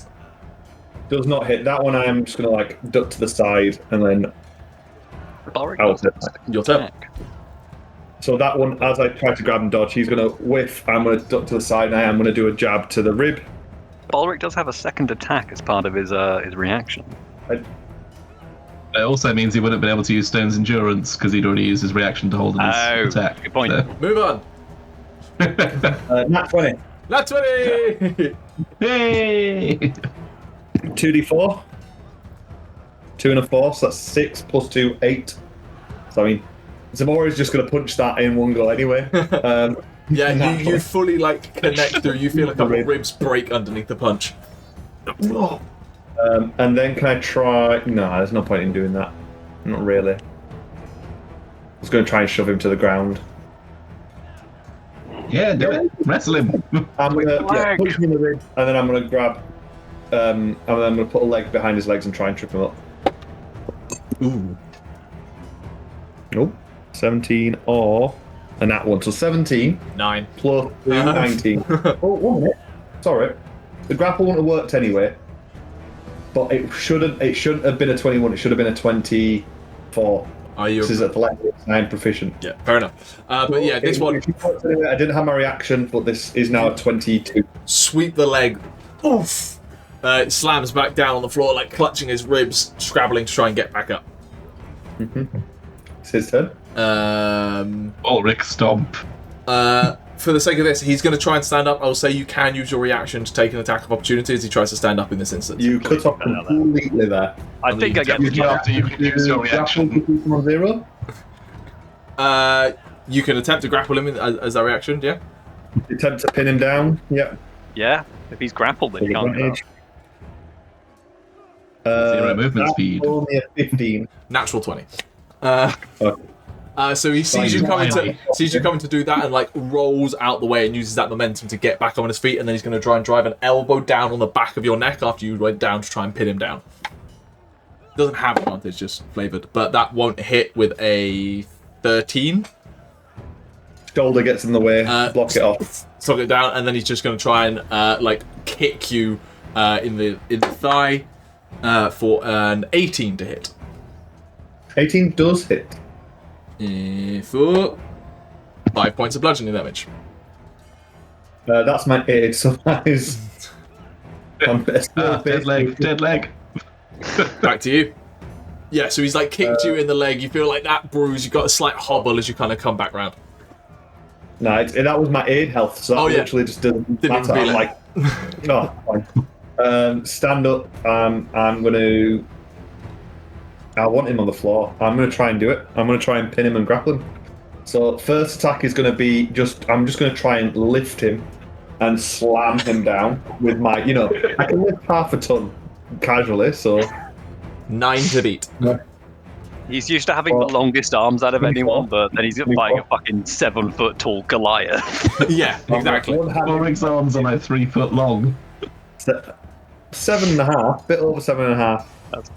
So grab him, shove him down. A small Goliath. Yeah, so he's now he's winded on the ground from that, like coughing and spluttering as the dusts are kind of all over him. Second attack is going to be pinning him down. Cool. So grapple. Sure, that was cocked from me. Ooh, I'm rolling either badly or well. 22. 22 does beat his 21. Nice. And this time I do knee lands in the middle of his chest. You pin him down with the chair with that there. Yeah. Cool. He's going to take one swing to try and punch you in the groin at disadvantage from here. With an 8 to hit with a 5, and then we'll attempt to break the grapple by rolling off you. It's rock solid. 7. Oh, I got a 10. Oh, I thought he was going to break 3 then. No, roll a 3. So yeah, he tries to roll 3, but you like shift your weight and just like lock him back in with your other leg. He's dead. I'm going to grab him by the neck and just kind of, I'm not going to hit him, I'm going to like slam him into the floor. There's rage coming out that no one's seen before. Balrick is quite chill for the most part. He's not happy, not a happy chappy at the moment. Yeah. There's like, not completely deadpan, silent, face not showing much. You have advantage. That's a 22 to hit. Yep. 6 points of damage. I'm glad I have advantage because that was a nat 1 or an 18 to hit. A hit. No, 20 to hit, sorry, dirty 20. And 5 points of damage. 5 points of damage. Just like his head's getting whiplash. You can see like dust starting to like kick up from the floor as he's going to try and just like break your arms apart and try and break the grapple. It's cocked. Terrible roll. 23. Like he goes to try and break your arms apart, and you just like lock out in that moment. It just hits like solid stone. And then he's just going to, in that moment, just try and he's just going to try and bring his knee up to try and like knee you in the ribs. At disadvantage. Flexible. Disadvantage is a 10. He can't break the grapple. He can't hit while grappled. Your turn. Can I, using my immense strength and enhanceability on strength checks, and that he's grappled and under my control, and can I use both my attacks to sort of chuck him to the roof of the cage or whatever we're in? try and like and slam him off the roof and then let him drop. Sure. It's the roof of a warehouse. Oh, is it quite high? Okay, well, just chuck him up in the You air. can chuck him up in the air. Yeah, absolutely. Are we in a cage or something? No, it is an We're like a open ring. roof. Like it is a ring, so it's open roof. But you can try and get some air on him. Yeah. Yeah. Oh, if we chuck him out of the ring, is that still a loss? Actually, Sure. Probably. It was never They're explained. just like thrown back in the ring by the spectators. Cool. So- You kind of do the whole thing where you like roll backwards, grabbing onto him to like eat over. Yeah. I think this is just give me a straight athletics check. I'll set the DC rather than because there's not much he can do to resist this. That's a 19 on the die. 24. Jeez. What it casts yeet. You don't get him out of the ring. It does have some height, but you do like crash him into the side of the ring. Roll me a D. Let's call it a D10 plus your strength modifier as you slam him into the edge of the ring. I am. The reason I'm rolling well is enhanced ability. I'm so glad you made me not do magic weapon. I have rolled 3 nat ones and cancelled all of them out. Incredible. That is. So, what did Balrick introduce himself as? Forest. Forestson. I got 10 on the damage. Points of Is that damage. both my attacks? Yes, I will say that is both your attacks to yeet him there. But what I'll give you with both attacks, I'll also let you roll a D4 for fall damage because you've got a decent amount of height, and then he like falls back down on the ground. Yeah, D4. That's a 2 on that, so that's 12. So that would have been my max damage if I'd have just punched him. So that did work out really well. At which point he is no longer grappled. He like stands back up and he just like wipes some like blood and stuff from his eyes and just like he just like runs towards you blindly and gonna swing twice at you. Jesus Christ, he is not doing well. The highest on that was a 12. Does not hit. The wounds are starting to take their toll on him. He is not looking great as it's back to your turn. Yeah. As he just runs recklessly at you, swings both, and his momentum is still carrying him. Yeah, I'm going to turn him around, clock him in the back of the head. 18. Hits. 6. And then we'll try and... Is this looking like a finisher? Not quite yet. No, fair. Clock him in the back of the head with one hand into my fist coming up to his ribs. I'm not advantage on that. 19. 5. 5 points of damage. He's stumbling now at this point. There's a number of bruises already beginning to welt up on the side. You can see like one of his knees is done in from the crash landing that he had as he'll spin around and just try to just aimlessly like Chuck Norris, like try and kick you wildly around the side. Natural 2. And then it's just going to just turn around and just try to headbutt you blindly. Which, to be honest, headbutting you is headbutting your chest. Natural 1. I'm going to catch his head, and I'm going to try to lift him up from his head, if I can do a grapple check. Sure, make me a grapple. I'm going to make this acrobatics for him. Ooh, rolled very well. 22 again. 22 is exactly what he rolled with acrobatics. So he successfully like dodges out the way of you grabbing his head. Alright, then I'm going to try and, with the other hand, I'm going to grapple again. Try and grab him by his shirt. Natural 5. Well, 19. Yeah. Lift him, and are we quite close to the ring? She said he'd like hit the ring, and I've got up to him. I'm just going to try and like lift him and dump him out of the ring. Okay, so the ring is quite tall. You would have to like throw to get out of the ring. Oh. Well, I've got him grappled. Yeah, you've got him hold grappled currently. against the wall of the ring. Yeah, he is just going to blindly, because you only got to grab him by the shirt, just swing in 2 fists into your sides to try and like break the grapple. One of those will hit. The other one was a 2. For 3 points of damage. And then it is back to your turn. I take some damage. There is a slight redness to my cheek. And then I would like to punch him once in the face. Oh, 16. I'm Hits. working the crowd, by the way. 16 hits, punch him once in the face. The crowd is quite entertained. Like, no one's kind of done this level of, like, grapple and throw. Yeah. Usually, like, all the ones you've watched, it has just been people just whacking each other. He's quite the weirdly strengthened display. He's usually quite a nimble guy, you know, but he's, like, angry and... You are He's strong using and dab fast, strength. which makes There's one of no the most people. dangerous combinations for a pit fighter. He's using his dab strength for evil. Yeah, he's going to lift. I got 6 points of damage, punch to the face, and then try to lift and second attack sort of chuck over the side. Make an athletics. less aggressively than the last one, just kind of a I'm done with you sort of thing. Make me an athletics check. Get out of my ring. 23. 23, I'll set the DC at 20. So you tell me how this looks as it finishes. Well, how tall is the ring? The ring is around 10 feet tall. If you like get to the very top. So your arm up, it's you can get to. I think I have a climb speed, so I just like jump, grab onto that, lift up, and like a one-armed pull up, and then chuck him over the side. Yeah, you just a roar of erupts around.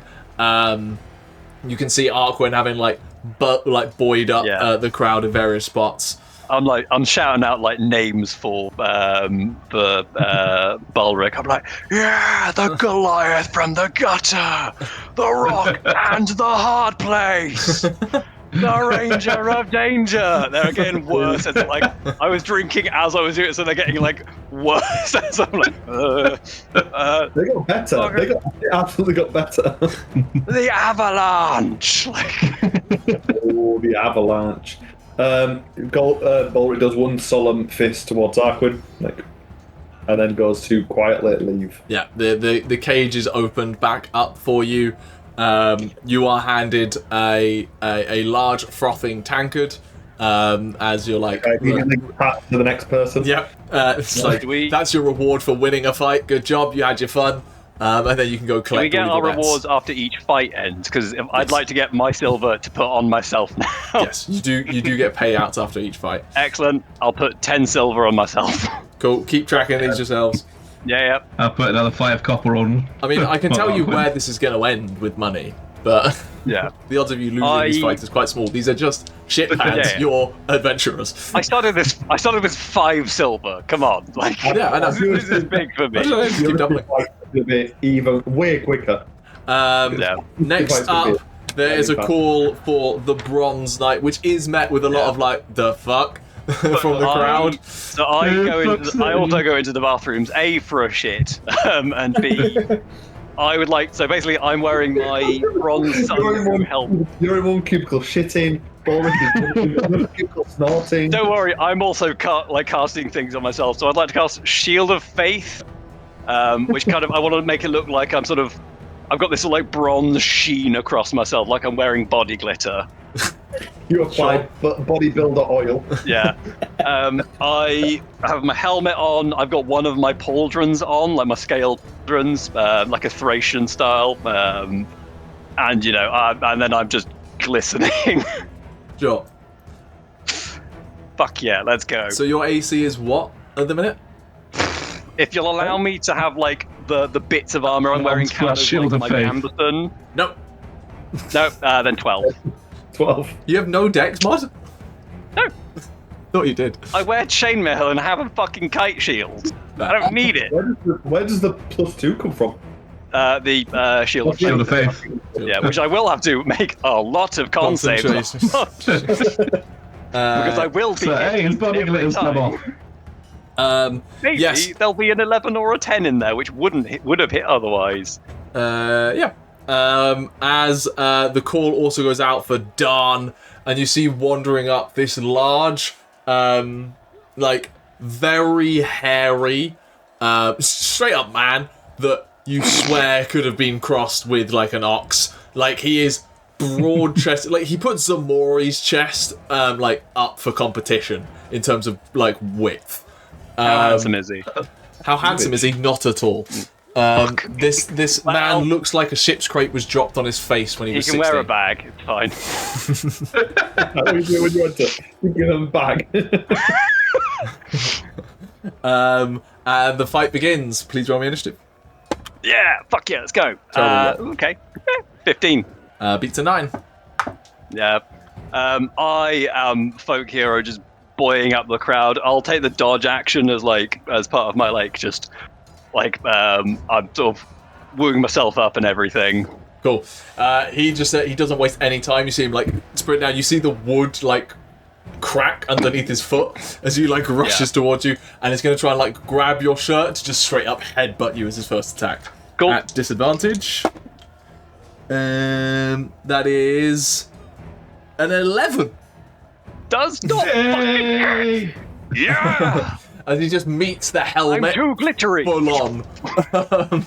You're wearing a helmet. He tries to headbutt you. Yeah. It just. He's like. And he'll just bring up his left hand straight into your chest. That does avoid a natural 20, but is a 13. No, it still hits, yeah.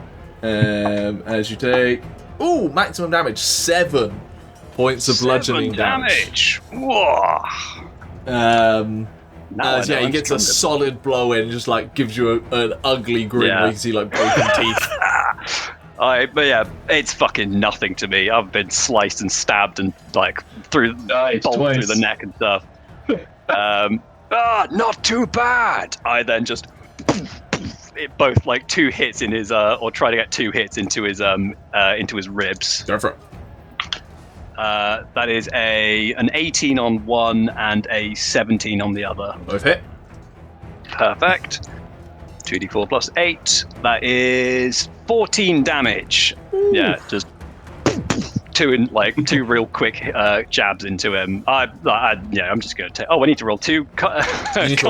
A Constitution saving throw. Yeah. That's a natural 20 for a total of 27. He looks you down he looks you down as you do this this will be fun. As he just tries to double fist both your shoulders to try and dislocate both shoulders at the same time. Yes, I remember using that move on my younger brother. Come on. The Mongolian chop. 12 and 17. Both hit, of course. 3 plus 9 points of damage total. There's 2 DC 10s. Yeah, cool. Yep, both success. You just feel your shoulders both go poof. Your joints manage to hold together, thankfully. Yeah. As they do pop out a little bit, but then my weird biology pops them back in. Yeah. And then I'm just gonna just uppercut into his chin, and then basically try and side kick him into his thigh just to slow him down a bit. Sure, go for it. Woo-ha! Oh my god. Those were nearly bad, but they're actually pretty good. A 25 and an 18. With it. Whicha! For a total of 10 damage. As I'm just gonna turn his knee down. He drops down to one knee on that. And then just the fist up into his chin. Sorry if I got any teeth, I'll fix them later. Oh. You can pay for the drink as well. And he just straight from down there, just jumps with surprising speed that you just think comes from power to just try and pile drive his knee into your groin as this first attack, which will hit for max damage for 7 points of damage straight into your groin. He's into my sack. Into your acorn sack. Oh, luckily I'm so well endowed. He's let's prove it then, as he goes to just open palm your groin in response. Oh, fuck! But does miss in the process. DC 10. POV your Arquen's groin. Back to you. Yeah, you say you went and down, he's okay then. If he's down on one knee, I do try and kick him in the side of the head, and then you know what, actually I'll go for a grapple just because I want to see how basically if he's down on one knee, I want to try and grab his arm that he tried to hit me with and lock it under mine, and then under the throat. So I'll try and grapple him Grapple. the first time. It's got 26. 22. That'll beat him anyway. Yeah, you pinned him, and now you're just like you're almost like Victorian boxing at this point. Neither of you is going to back away. You're just going to like No, slam each other. it's like in the face each time, and then like as I've got his arm, I'm just going to like open like hand into his neck. For a nat 20. Yeah. So that is 3d4 for me with my savage attacks. Savage attacker, yeah. This guy is not going to speak for a week. So that is 18 damage. I don't think there's a little bit of... actually, can I Divine Smite on that? No, Divine Smite does require weapons. No, it doesn't. It does. No, I'm reading it. Saying it does. Melee weapon or unarmed? Come on. Yes, Fine, it I'll do it on the one that would have killed him anyway. There's 18 damages. Just for the sake of this. Yeah. And see, like, in that moment, you see, like, blood vessels burst in his eyes, and he just goes... No! And you see him just get fully angry at this point, that he's, like, facing the prospect of losing. You think for the first time ever, and he's just going to go absolutely just, like, pummeling away at your arm, just trying to break your arm and break the grapple. I thought you were going to say he's pummeling away at my crotch. No. He's just, like, focusing, like, on, like, the upper arm, just trying to break your upper arm, essentially. Yeah. He now attacks with advantage. Okay. Dead. One hit. And a natural 20. So, the first one is 5. The natural 20 is 9. 9. Cool. As yes, he is now currently bloodied. Yeah, perfect. I will, as I've still got him grappled, now 2 DC-10s. Yeah, to be clear, he does manage to, like, stand up. He was never technically prone, but he does, like, manage to carry you up with him. But you're still, like, very much locked in there. Yeah, exactly. Did you say that the wall of this arena is spiked? It's spiked is the wrong way. It is just poles along the top that like flat topped, but it's not like well sanded down wood. If you'll get splinters. Yeah. I will, as basically my attack, I will just drive him back into the wall and just like crack, like. Yeah. Do you want me to do a strength? Yeah. No, just make a standard attack. Standard attack. Cool. Fun. Just flavor. 25. Yeah. Yeah, and for the second attack, which I'll make basically part of one big attack, 15. 15 does hit. Cool. For a total of 13. 13. Oof. You can see like he's now like swimming slightly. His strikes are getting quite laboured and obvious. As you think like as my bonus action will say, "Don't give up on me yet," and not heal him for 10 was my bonus action. There we go. You see it's like a bit of like strength emboldened with him, and then the blood begins to dry in certain places. A couple of the bruises immediately yellow as they start to heal. He's like, okay, and it's just that's good. And it's just going to try and like sweep the leg and like elbow drive you down with him for both of his attacks. One will hit. The other will hit. Yep. For 9 points of damage total. 9 damage. 2 DC-10s. Those are both successes. I've rolled 3s, which is what the thing I need to roll. You get plus 7 or higher. Yeah. Yep. Back to you. As you like, he tries to sweep the leg. You're like, because you're grappling, I don't think he can like fully take you down, but he just like, uses that momentum, just like clock you in the side of the head as you like stumble to regather your feet. How many hits do you think he's got in him? Because I want to make the. Well, until you healed him, I would have said 1, but. Okay, cool. In which case, he's got like. Cool. I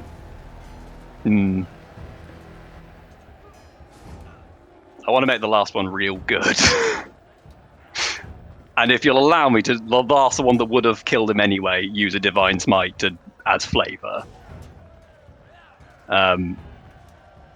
Fine. I healed him, so I will keep hitting him a couple of times. Basically, I'm just like grabbing him and just into the wall for a 23 and a 17. Yeah, roll that damage. Waha! for a total of 15 damage. He's just like, You got this. Come on. Couple more. okay, I count the helmet. He's just gonna head dash twice. Avoids a nat 1 to hit, and a nat 20. Nice. So the first attack is 5, the nat 20 is another 9. 9 damage. Excellent. As you can see, Good amount like, of even damage. that's given him a straight up concussion. Like, he is now, like, not in the room. Cool. As my final big attack, I'd like to basically pick him up and just throw him over my shoulder onto his back on the floor. Yeah. You just... Full on. Is it Yeah, RKOs? I can't 25 remember to wrestling hit. moves.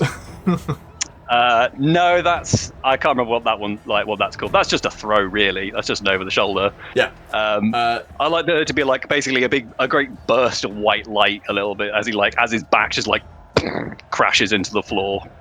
The loud, like, kick up of sawdust in the process as well, as you feel like some of the wood, like, crack underneath with the force of the blow. Erupts of cheers and, like, groans of people. A lot of people have put money against you because of your pretentious name.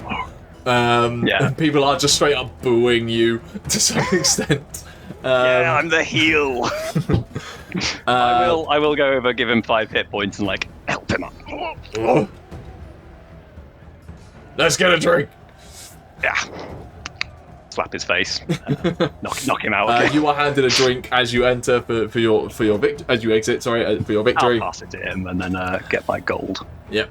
And then immediately afterwards, the name Iramix is called up along with that of Baelmere. And you see walking up Ximori in that point, a Dragonborn, probably you think in his 50s, but that kind of like Arnold Schwarzenegger in his 50s kind of thing. I'm just like, you're a confident individual because you know your abilities, but like any other instance, you'd be like, why am I having a fight with this guy? This is just... I just need to go down to the gym. The skin's slightly loose over large muscles that have just slightly shrunk, faded tattoos, just like... Do you say he's Dragonborn? Yeah, it's a Dragonborn, yes. Yeah, his silver scale's got a bit like cloudy. Yeah, exactly. It's like... I immediately Can I put all of my gold on Ximori? It's 2. Okay.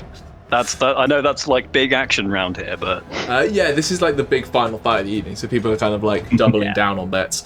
And he's just like, as you walk into the arena, the old guy like puts out a hand towards you and just goes, "They've not seen you around it.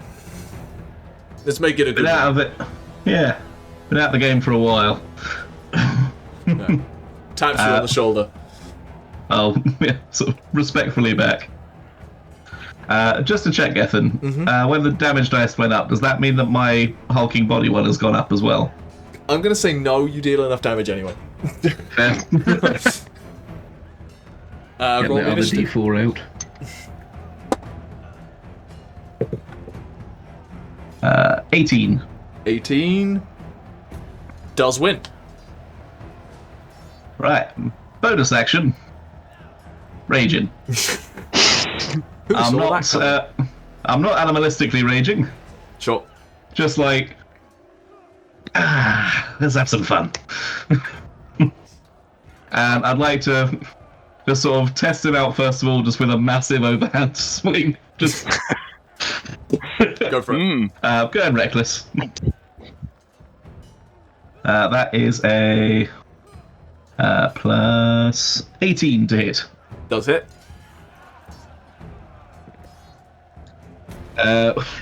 11 points of bludgeoning. Jesus. That was max damage for me. Second attack.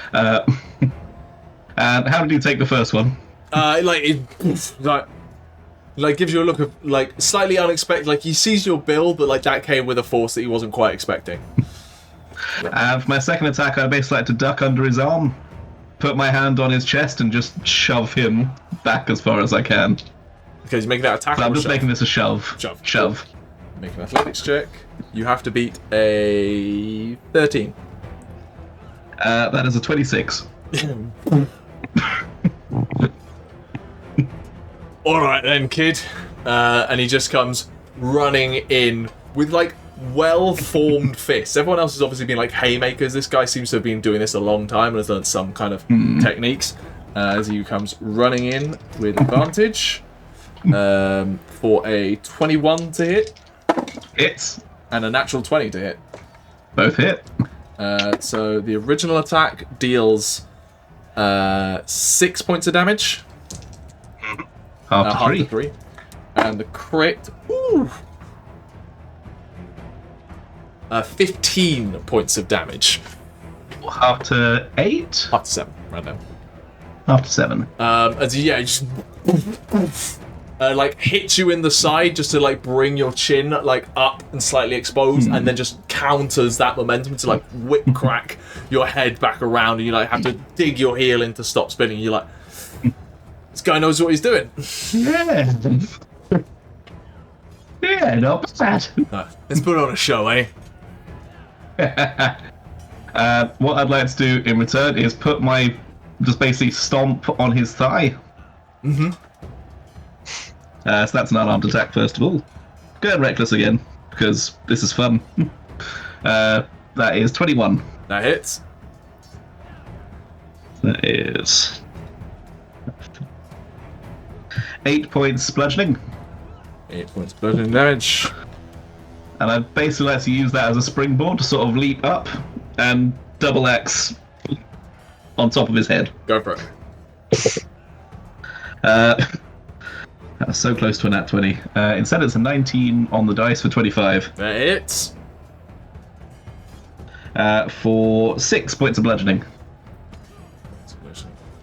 He kind of takes that blow and uses the momentum to roll with it. You can see him like slightly dazed as he comes back up. You kind of like land in a full like animalistic crouch at that point. Actually, can he also make a Constitution saving throw for me? Can indeed. 17. Ah, that passes. Never mind. I'm afraid. Yeah, he just like rolls with the blow, comes up, shakes the blow off, sees you like down in an animalistic crouch, and he's gonna just like run up the back of your spine, then like elbow drop onto the back of your head and like try and like wrap the arm around and like pull you down in this blow. Natural 20. Oh yeah, this guy knows what he's doing. For 14 points of bludgeoning damage as you just like crack down. He then just uses that momentum to... I think he's going to try and like grapple you and pin you on the floor in that moment. He doesn't know how like insane you are at grapples, but you're all okay. But 16 to beat. It's a 15 on the dice. Yeah. So you like with my dominant strength, that's 23. Yeah, he like pulls you down that grapple and tries to like armbar essentially your neck and begin choking you out at that point, and you just burst through. And he like rolls back and up. And he's sort of hanging off my back to like pull me downwards. I just tense the abs, and just crunch back upright again. Yeah, he just then rolls back up onto his feet and just looks down at you, going, "What the fuck? Go on then." He's got a big grin on his face. He's having the time of his life. I'm going to grab onto his arms and just run straight backwards into the wall, just into a post. Nat 20. Woo! Plus my brutal critical. Oh god. Oh. That is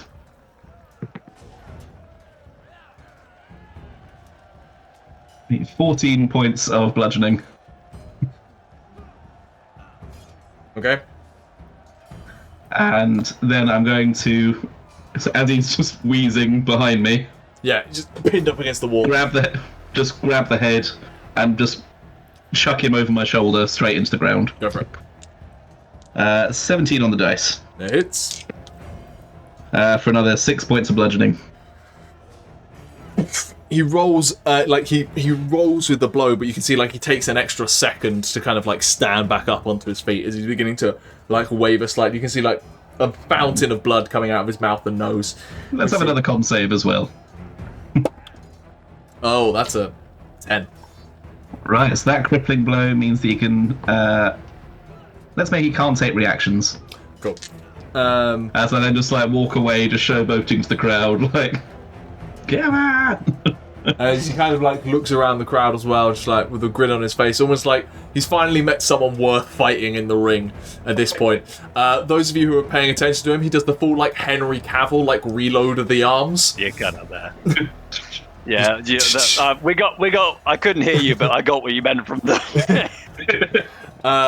As he just comes to run in, is essentially just gonna punch twice in the kidneys. 20 something to hit, low 20s. Hits. And high teens. 16 to hit me. Yeah, it's 19.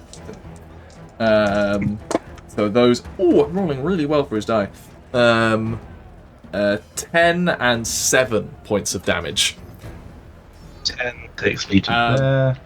7 takes me to there. And as you feel those, he runs up to boof, boof, hits you in the spine. He then like slides around, and in that process is going to try and kick out the leg from underneath you. As his bloody things, he gets a third attack. So he's going to try. Lost all of that. You cut out there. He's going to try and knock you prone as he kind of sweeps the leg out from underneath you. Fun. Terrible rolls though. Yeah, so like he uses that momentum of the two kidney punches and like brings around to sweep the leg out from underneath you, but your leg is just solid, and he just like comes around to like stand on your side. I'm gonna bring my heel up and just heel kick into his sternum. That's when it is reckless. All of these are reckless, so yeah. I am bludgeoning him. 13 bludgeoning. Sorry, I haven't doubled that. 23 bludgeoning. That's like that's you felt that sternum crack in that point, and you suddenly. Alright, you're right, mate. Like he's bent over holding it at that point. He just looks up in your face, going,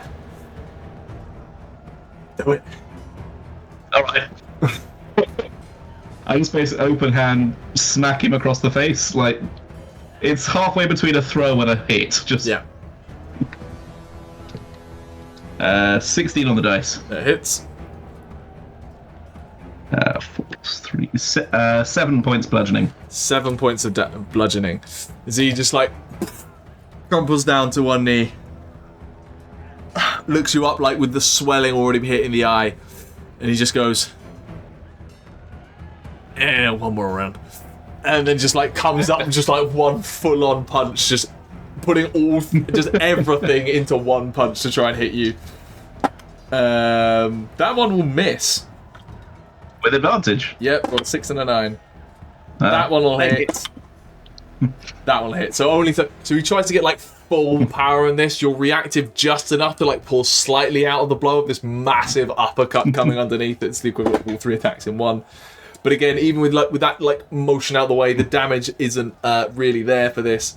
So it only does 11 damage total. Half the 5, you like clock it out of the way. He like springs up onto his feet. He's like currently slightly mid-airborne as it's back to your turn. I'm just going to catch him around the middle. Just up, like lifting him over my head like Dirty Dancing. And just full like med ball slam. Yeah, he like goes to like slightly sell it, like try to like fight it back, but like just full on sells the dive, and just goes crashing into the ground. So 19 on the 19 overall. Yeah, you can see it's very similar to the point where Arquen finished his last fight, where there's already cracked wood, and it just shatters through the wood flooring of this warehouse. Another 10 points of bludgeoning. Yeah, that does it. And he just like lies there. Like he's still just about conscious, but just like throws a thumb up and then just like goes limp. The crowd just sort of blow the blood out my nose. The crowd goes mental for an utterly entertaining, pretty brutal fight. Both people taking a hell of a punch. You are handed 2 tankards on your way out of Ximori for just such an entertaining fight. People kind of get the old guy up. I'm doing more work in the crowd. I've put a list of names that I'm shouting out about the two of them. I think my favorite one is the demon with the fists of fury and son of the forest, king of the ring. You all kind of collect your bets, and we will, as you kind of just mingle around, scoot across to the other side of town, where in a much more civilized experience, in a lovely little wine bar of like deep blue kind of coloration for a lot of the aesthetic. We find Aderyn and Lesley heading over to the Dancing Rabbit. What attire, what is the aesthetics? Have we found dye? What are we looking like today, ladies and gentlemen? At this point, my hair's like a nude ring. I feel like Good Megamind. I don't know, did Lesley find black hair dye? I reckon Lesley knows where to get black hair dye from. Just for men. Yeah, I think Lesley will have like looked awkward in a shop, and I'm like, no, I've got this. Like, there's places to buy hair dye here. Lesley's not like afraid of those. Yeah. It's not for me. It's not for me. It's not me, I'm fine. For a friend of mine. Hair dye hair dye for a decent amount goes for a silver. That's all that costs you to get hair dye for Aderyn. I forgot that. It still sounds very rowdy where they are. Yeah, I know. I'm working on it. It's rowdy around in the hair dye shop. I'm assuming that we've had like let's drop a couple of silver, 3 silver. Let's get like a pamper session in for the afternoon. Sure. If the boys are out doing stuff, and we get to do face masks, manicures. We're gonna try different colours on Deck, nails. He's gonna love it, or he's gonna hate it. That's a question. Where's Deck? Deck is back in the apartment, presumably tearing it apart again. No, Deck is Is Deck with you? Did you take Deck out for a walk? The Deck's having a manicure at the moment, but when we go out, You take Deck for a manicure. Just in one of those chairs, like, 2 cucumbers over the eyes. Getting his claws did. His tongue keeps coming out to get the cucumbers. Get a full wing waxing and a scale. They've got one of the polishers. The rotary sander. Axle grinder. Sparks and everything. Yeah, so you two have had a full-on spa day. are we going incognito? Like old woman hood up, or Old woman hood up? Fine. you used to have an old For your date? well, so did Lesley hear of like the rumours of the sorceress? Or was that just Arquen?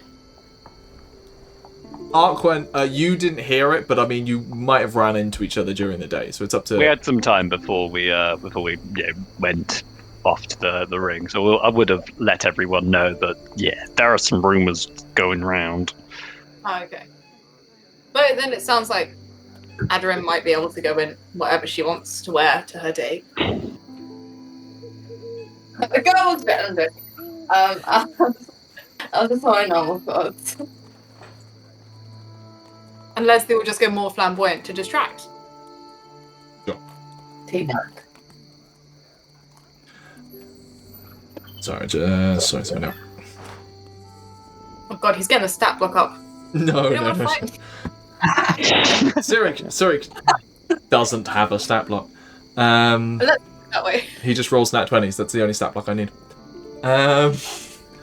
So you wander into the Dancing Rabbit as a pair, I assume, or are you going in separately? Lesley was going to ask for a private room for the two to talk in. So maybe Lesley can go first as her secretary. Yeah, see my secretary. Entourage. Chaperone.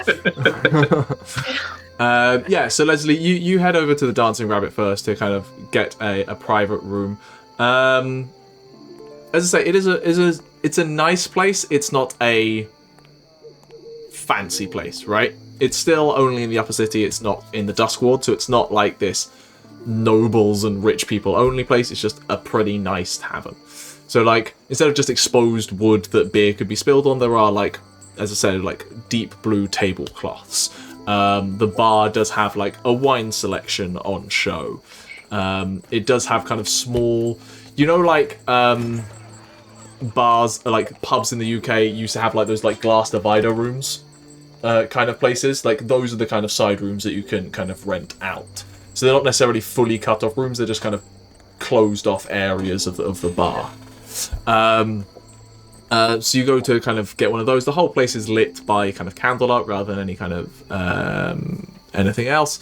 And it is a very nice place to be. It's a much calmer atmosphere than the Golden Moon. I keep cutting out. It's a much calmer atmosphere than the Golden Moon ever was.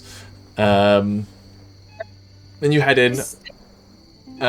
You're able to get yourself one of these booths. It's not like a prepay or anything like that. You just managed to find an empty one. And just kind of set it aside. And then do you go stick yourself at the bar kind of thing, or do you also sit yourself in the room? Is Cyric here? Cyric is not here yet. I'll sit with Aderyn for now. Lame to be on your own before a date. Cool. Like, Lesley, if he asks, you're helping me with my research, yeah? We're carrying my papers. I'm your squire boy. I don't know if he'll buy that, but I'll make myself scarce if I see him. I need to look. What's the word? Rasputable. Is that a word? Rasputable. Yep. Like Rasputin. Like Rasputable. Rasputable. Rasputable. Rasputable. Like legit. Yeah, Rasputable. Yeah. Because I need him to trust my experiments on him. You know? Yeah. Okay. Well, I think maybe we should have our mind thing up just in case stuff goes. Do you know, Lesley? You don't speak Draconic. I barely speak common, love. Can you Lesley speaks very common. Well, that's the only thing he's... Actually, he might speak another language. please find someone who speaks Draconic and be near them, so that if I ask you a question, you can answer. But I might not need it. He hasn't I love asked. the idea that they didn't actually bother asking Tauri to cast Comprehend Languages on either.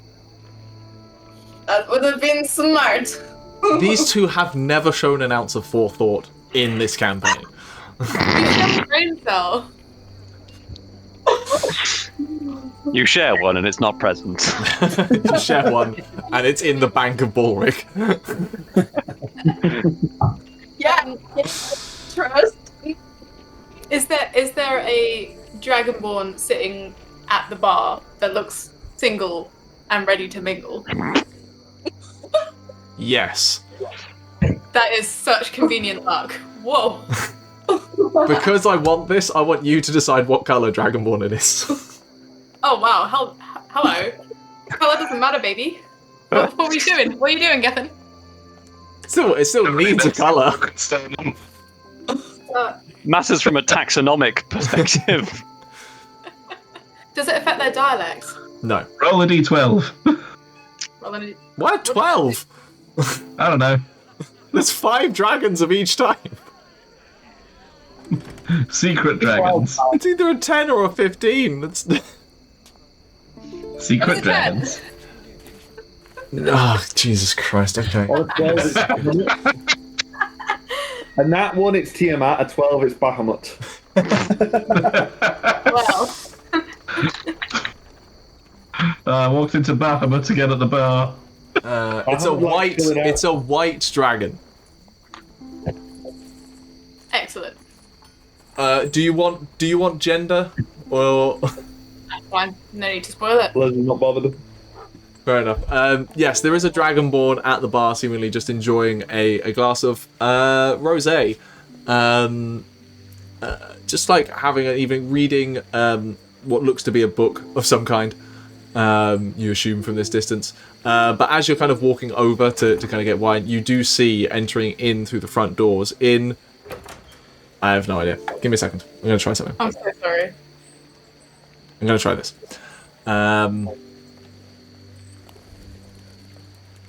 Yes, you see wandering through the door in full on... Like, he's not even actually in, like, what you've always seen... You've only ever seen Cyric in two outfits. One, travelling, and two, priest-garb. He's wearing something a little different now. It still seems to be cut quite similarly to priest-garb, but it is much more civilian. The kind of...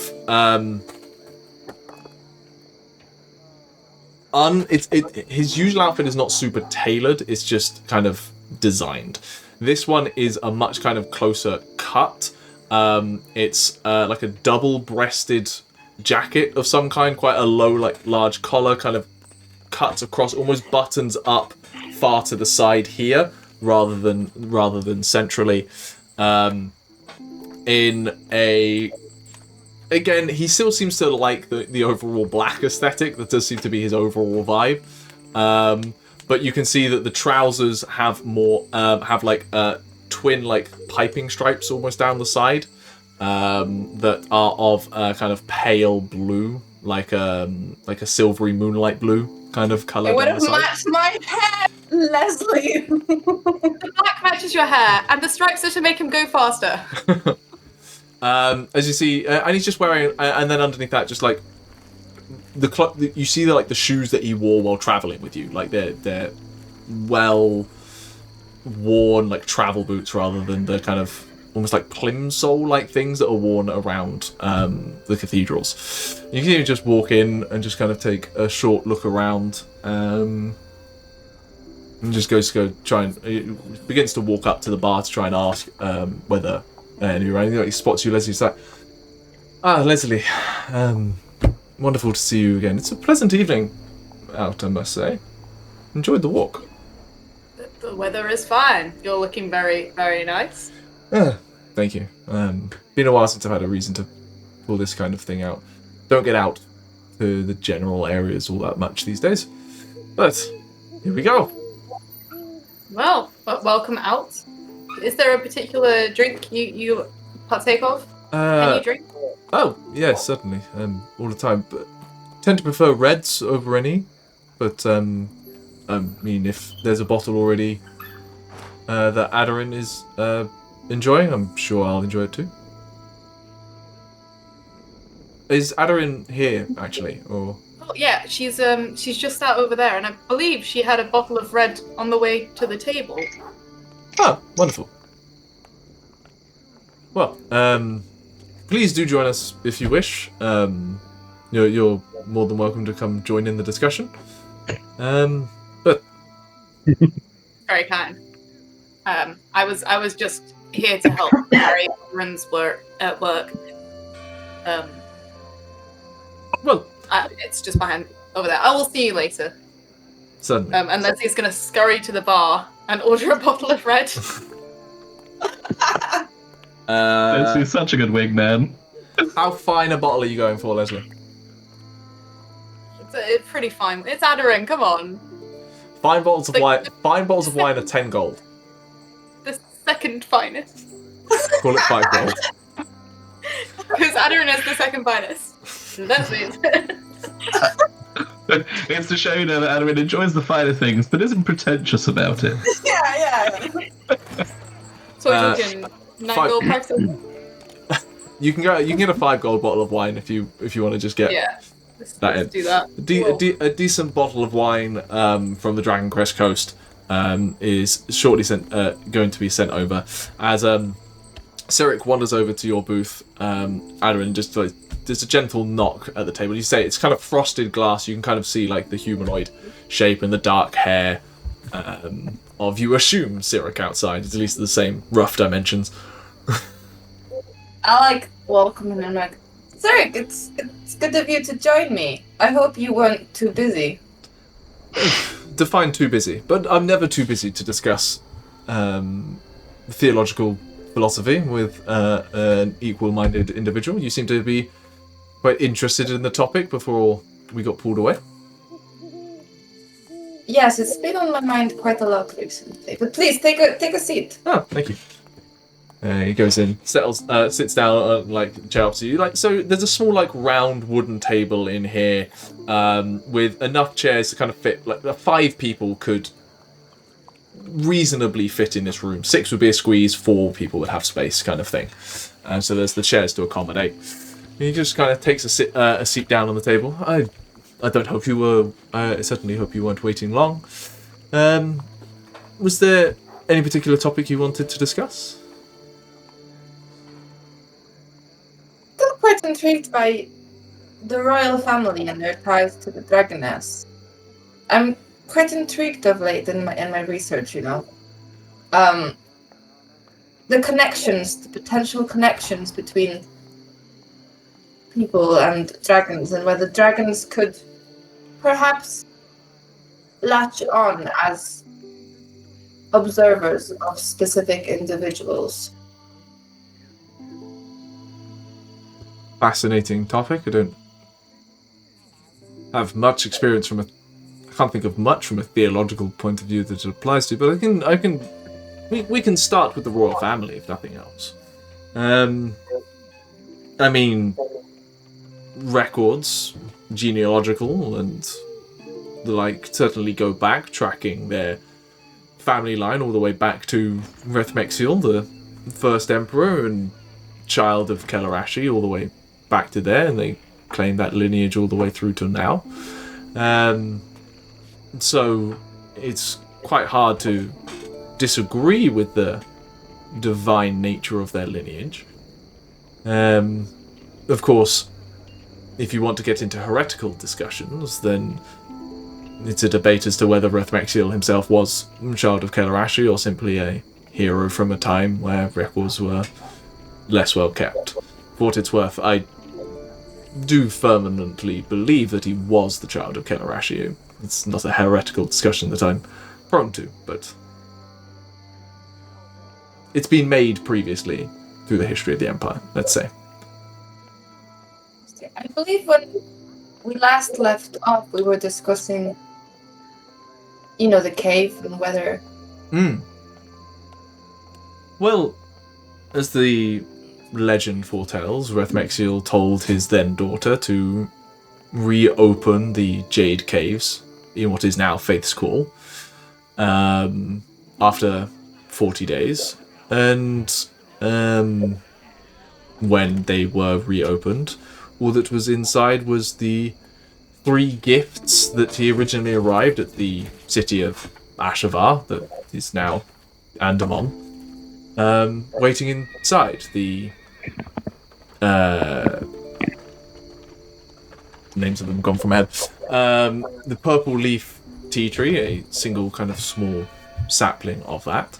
The cloud flute, that is said only the Emperor themselves is capable of playing, and the Jadenite Ward, the legendary protective armor that is said to have been made from the scales of Kelarashi herself. Fascinating. To know him, he was just... No, gone. exactly. That is where the tale then goes, that he returned to Kelarashi's side, his work done in protecting those of Fathaline, the material plane, from the predations of evil during the Awakening, and, as I say, work done, returned to her side.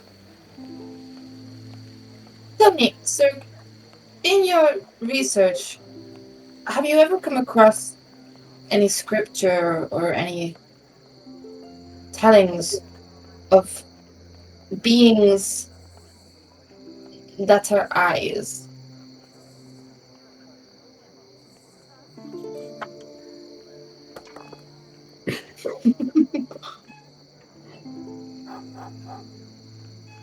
You may need to be more specific. In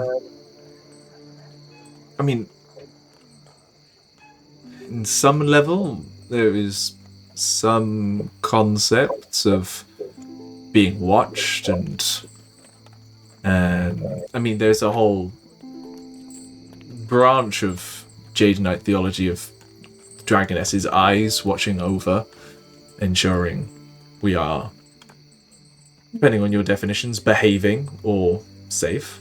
It's not a common one these days, but there once was a fervent symbology associated with that, yes. It's just that, well, as you know, I'm not originally from the Empire. No.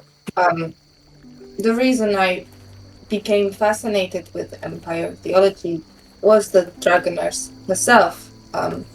Extremely invested in the study of dragon beings, of course, and I very much agree with the Empire's idea of the Dragoness watching over us and dragons being creatures that watch over us. But I have recently started theorizing that perhaps they are not the only beings that watch over us, and there is something else in the balance.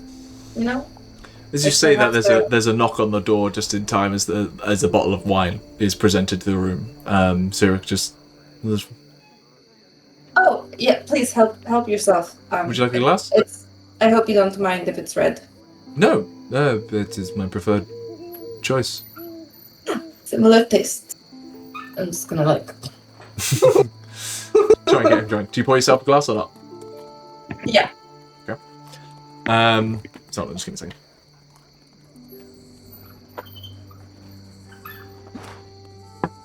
Like, to dull the voices, she's like, I need to be sane.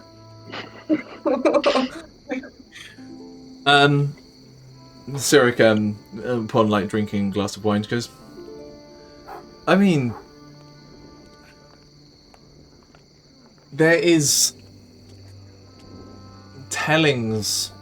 Your mention of dragons watching over us does remind me of a branch of Jadenite theology that is rumored to exist and says to predate Manar's doctrine, essentially. Original Jadenite philosophy, shall we say, where Kelarashi, the worship of Kelarashi, was for the longest time simply just that of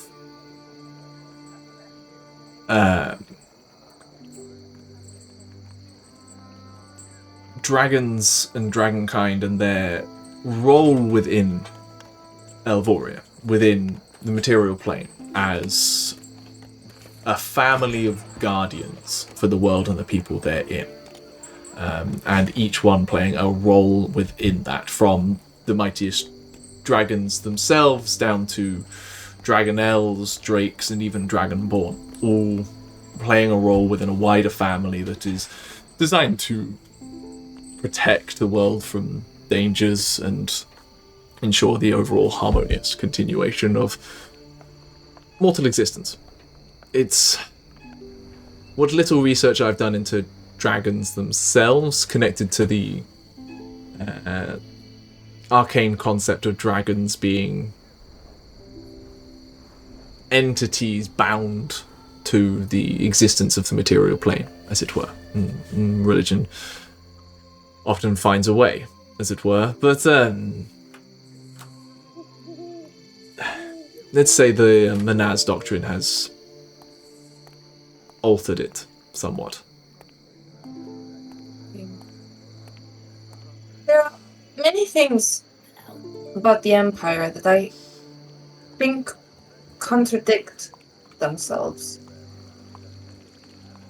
I do speak to you in the hopes that you are an open-minded person, from what I have seen so far. But on the topic of magic, I just find it rather intriguing, you know. Dragons are by nature quite magical, I would say. And things like the disappearance from the cave or other tales I have heard, they are mysterious, could be magical in nature. and yet the Empire fully rejects magic. I suppose that opens up the question of the difference between magic and the divine. To some extent, does it not?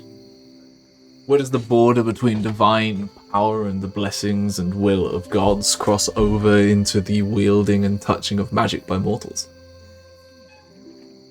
Indeed. What is your opinion on magic?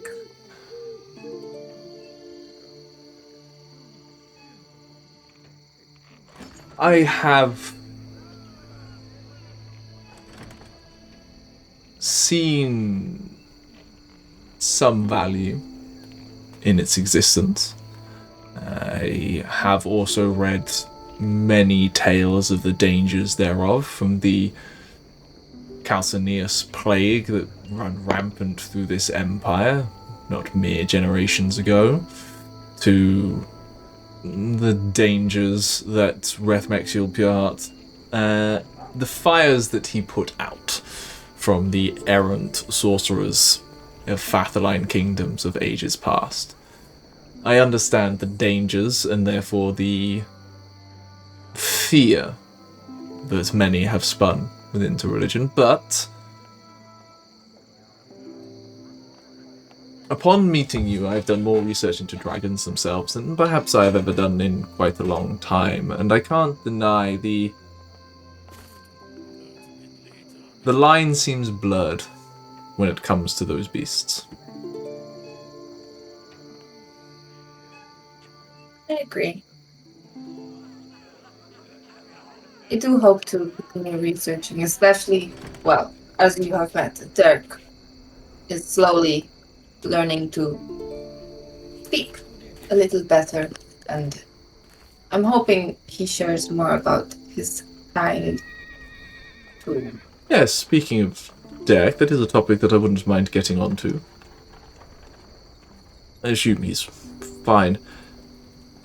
The church obviously is aware of Derek's presence within the city. I did what I could to control the message, considering Entombment Day and everything. I can confirm, or I at least suspect, based on conversations, that the royal family are intrigued about his presence in the city and exactly what it means. The church themselves are diving into old lore, prophecies, and divine reckonings to try and determine just who he... And if the rumours of the Dragon Knights of old are around at all, I would not be surprised if your companion Balrick is spoken to while he's in the city. I'll make sure to warn him. He doesn't take fondly to I have... any sort of social interaction. Well, Not a as a group you are quite talkative, so can't have everyone. But yes, it is just, I feel worth explaining to you that I think I want to study it further, which actually is a point of I should get onto. Did I explain to you why I was coming here in the first place? You might have. Remind me. Upon meeting Derek and the early studies that we did into various prophecies that might or might not pertain, we found the scrawlings of one individual with the Libris Perfecti Carminis. Well, that was merely a copy of copies that had eventually ended up in our own libraries. I believe there should be a copy of the original within the Ashavar vaults beneath this city. I came here requesting access to essentially the most protected resource of Jadenite Church artifacts within the Empire. And it seems like the first soul and has granted me that permission. So you will have access to the most valuable books in the Empire. Well, certainly to the... yes. I am very glad to know you, Thurg. It is a wonderful opportunity to learn many things that I certainly hope can shed some light onto the entire situation after some troubling words in that prophecy. Perhaps I can look further onto this topic of divinity and magic in Dragonkind. Yes, and anything more on dragons in general. If there's lists of dragons or names of specific dragons that were ever known to any people, if, any people ever talked to any dragons. I can certainly try, but honestly, I think your best bet for modern information would be the Knights of the Dragon, if they are real. Knights of the Dragon. Yes. I'm on process of scheduling a meeting as part of my research. Roll me a deception check. With disadvantage, considering he said he doesn't entirely believe they're real. With the potentially fictional knights. That is a 19 plus whatever the plus is. With disadvantage? Oh wait, no. Yeah, they're not real as far as he's concerned. Fine. It's a 9. Plus. Plus. Wait. Does Aderyn have inspiration? Listen, if I lie, I lie. Deception is plus 7 actually, so 9 plus 7. 16. 16. Well, he rolled an 18 and he's a very high-ranking cleric, so his insight's quite high. He just doesn't look you up and down, just like, well, if you find them, let me know. Finding them is part of the process. Certainly. Of course. Before... So, no, please. sorry. Please, you go. No. I was just curious on your opinion. We discussed him very briefly. The first Emperor, Dakota Irish. You seem to have doubts over their divinity, as it were. Not necessarily their divinity, but perhaps there is more in play than we know, and perhaps we have been led to believe certain things so that a balance and order might be maintained. I believe there are things battling that we do not know about. I like you, Aderyn. You tend to see things, or see through things a little bit. There Seeing is... with eyes. My forte. There is scant records I have found of reference to something referred to as the Symmachus Gospel. Largely branded as heretical. From what I've been able to piece together, it might be a account of Rethmexiel's time here on the material plane in Fathaline during the Crusade that has, let's say, a alternative writing to that of the Menaz doctrine. And if it is anywhere, it'll be in the vaults. You are an extremely adventurous reader for a priest. What can I say? I like knowing things about the world and about people. It's why I know that you are open-minded compared to many. I think more within my order could do with understanding the world is not what it once was. Well, I would be extremely interested in learning more about this. Well, let's see if I can find anything then, yes? If you do need any help reading, You'll be my first call. now about your eye, how does it feel? How will you? Oh, yes. hold it? I'll be honest, it is, over the last few days, kind of settled. It is a fairly steady ache, but other than that, it seems to just exist. Why? It's just the crystal or the stone or whatever. I've not decided exactly on what it is made out of. Mm-hmm. I think it has some sort of resonance.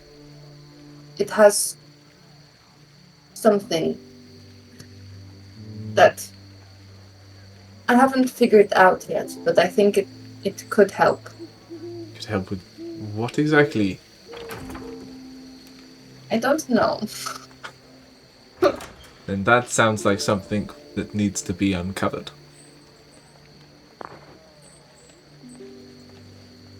So, yeah, I need to experiment with it a little, but I'm sure we could test it at some point. I am With your all for uncovering eye. secrets of the world. Good. I don't think it would hurt you. Oh, let's lean towards it not. Yes? Okay. I mean, I didn't bring it with me. That's My friends have been telling me to keep it a Mhm. little bit more hidden. Very well. Well, if you find anything, Lesley knows how to get a hold of me. Speaking of which, where is Lesley? I did invite him in here. Lesley, what's up?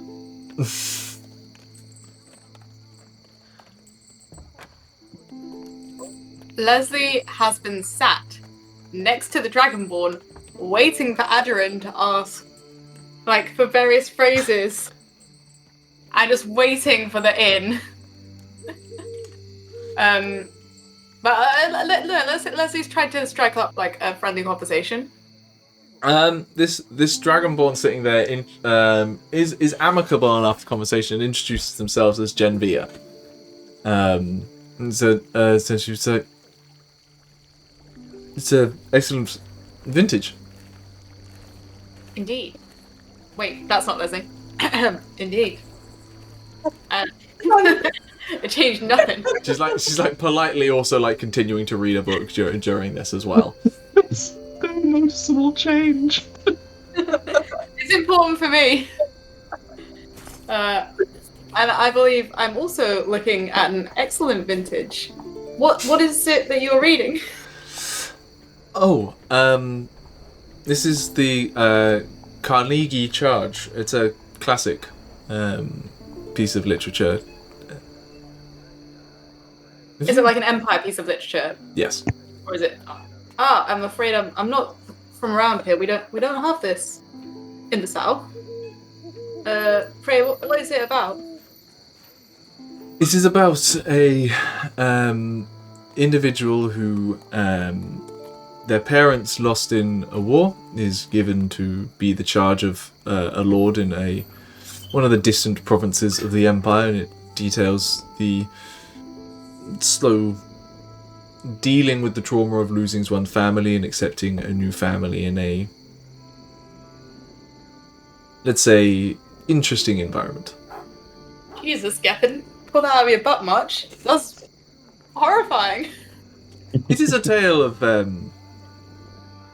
coming to terms with grief and realizing that life does continue regardless. It is a mournful yet hopeful novel. It sounds like it might require another glass of wine to help you get through. Can I aid in that endeavor?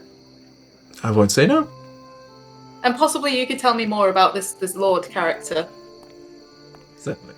And Lesley is really just waiting for Aderyn, like, I don't want to hear about this man. Give me a phrase. Aderyn, is there anything else you want to talk with Cyric about, or do you just continue discussing elements of philosophy and theology and... I think I'll discuss things. I'll let him do a lot of the talking. She'll just, like, encourage a lot of it. And then towards the end of the night, as they say goodbye and stuff, she will tell him, Cyric, you know, I had a friend back where I'm from. She did actually have magic innate to her, and I know should she have been here, she would have been branded some sort of monster by the castigators, and I don't think it would be fair, you know. She would never mean any harm, and I just think, well, I hope that you are the kind of person that would be open-minded. Society is taking its time in changing. You see it more and more. The colleges grow. Magical lighting adopted in many places. Not here, of course. In a society so threaded with a historical fear of that kind of magic, it is unsurprising that it takes time. But it is on the will of people such as yourself to make others see that value. I, for what it's worth, don't think any individual is inherently corrupt due to the circumstances applied to them. It is up to the individual to take from those circumstances what they wish. I think she wouldn't understand much of what you say, but I think she would like you very much. I have been told that by many people. This has been a pleasant evening, Aderyn, and should you wish to talk further or find out any more interesting information about our not crystal, not stone, yet to be determined, you know where you can find me. Certainly before I leave the city. Have a pleasant evening.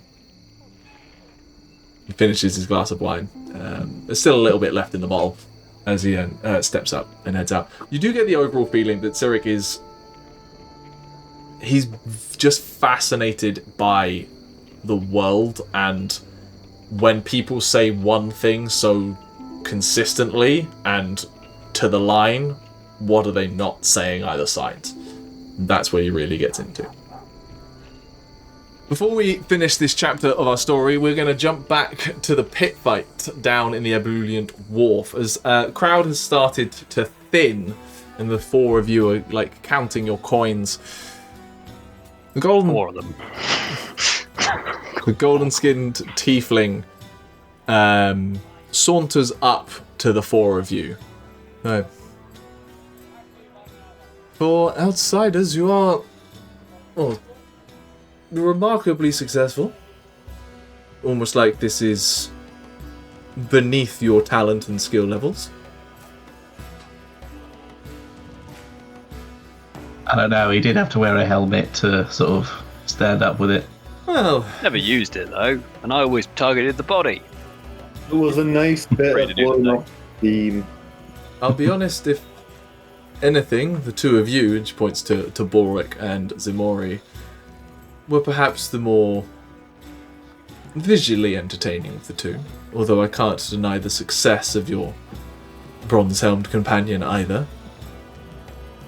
Well, I He's the come more... fucking hell. She doesn't like you from the name, and she just carried it through. He's just from the eye candy, you know?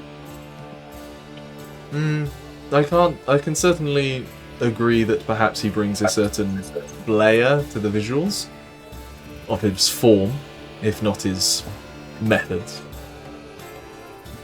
Are perhaps the three of you looking for further profits to be made? This is simple sailors letting off steam, but I have further, more prestigious events seeking competitors. Fisticuffs or more serious? It can be arranged. Swear I excel. And I'm sorry, Look into but Balrick. just because I come in with a theme already decided, just, you know. I know my crowds. You do well to learn the crowds as well if you want to be successful. I'll turn to Ximori, and because I know that it's very clear this person's a part of the chain, and I just want to. First of all, I want to see Ximori's reaction, like what Ximori is acting like or feeling like at this moment. At this moment, Ximori's kind of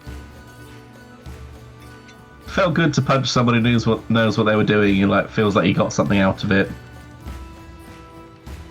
But at the same time, they're wary because they know it's a slippery slope whenever you do anything chain related, that it starts out easy before you kind of fall into it.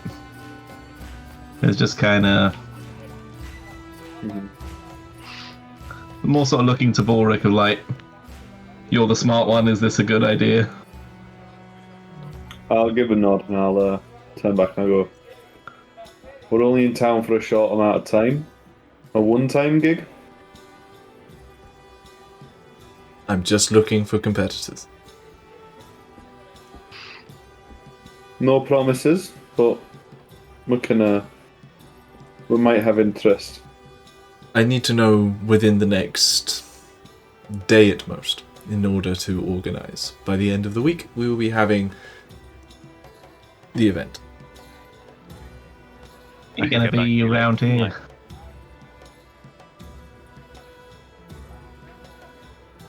I would prefer to know today. I can get back to you later tonight. So look at Balrick and like, Balrick, if things look like they're going weird, you'll pull me out of it, right? You hear in your head, which to you sounds more like, Balrick, if things get weird, you'll pull me out of it. Yep, things are not weird right now, so yeah. For what it's worth, it's 500 I'll gold give you for the a winner. comforting nod, but yeah. It's what? Thought so. I didn't hear it, is what you said. The nod was too loud, sorry. It's a 500 gold prize to the winner. Well, Balrick, no matter what happens, you'll end up, like, as long as Ximori doesn't win, you'll end up with 500 gold. I fancy, yeah. I'll do one more. One more? Yeah. I think we're all down. Wonderful. I need to go and discuss with some colleagues as to, you know, but I'm sure we can work around whatever this is.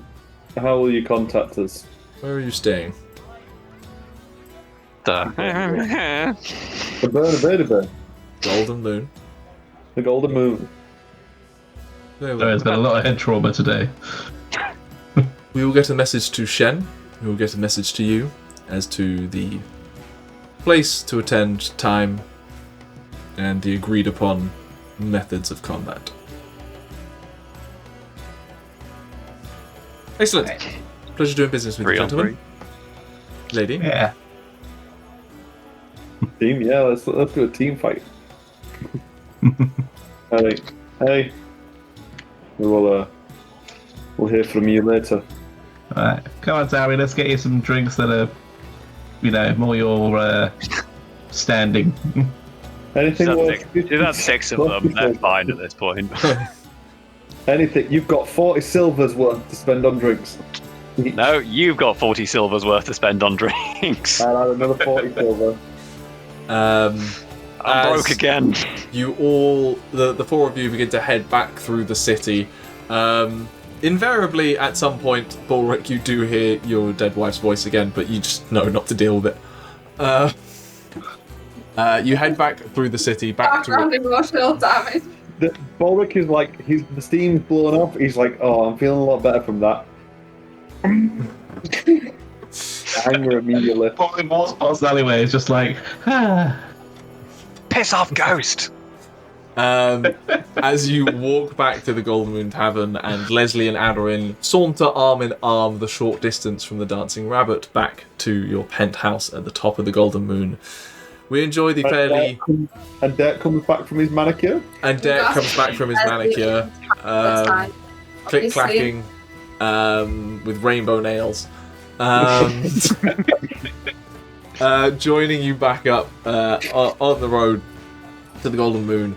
Enjoying, I think, an evening of one of the last bits of warmth of autumn as the year rolls on. We will end this chapter of our story there and pick it up another time. But until then, see you later.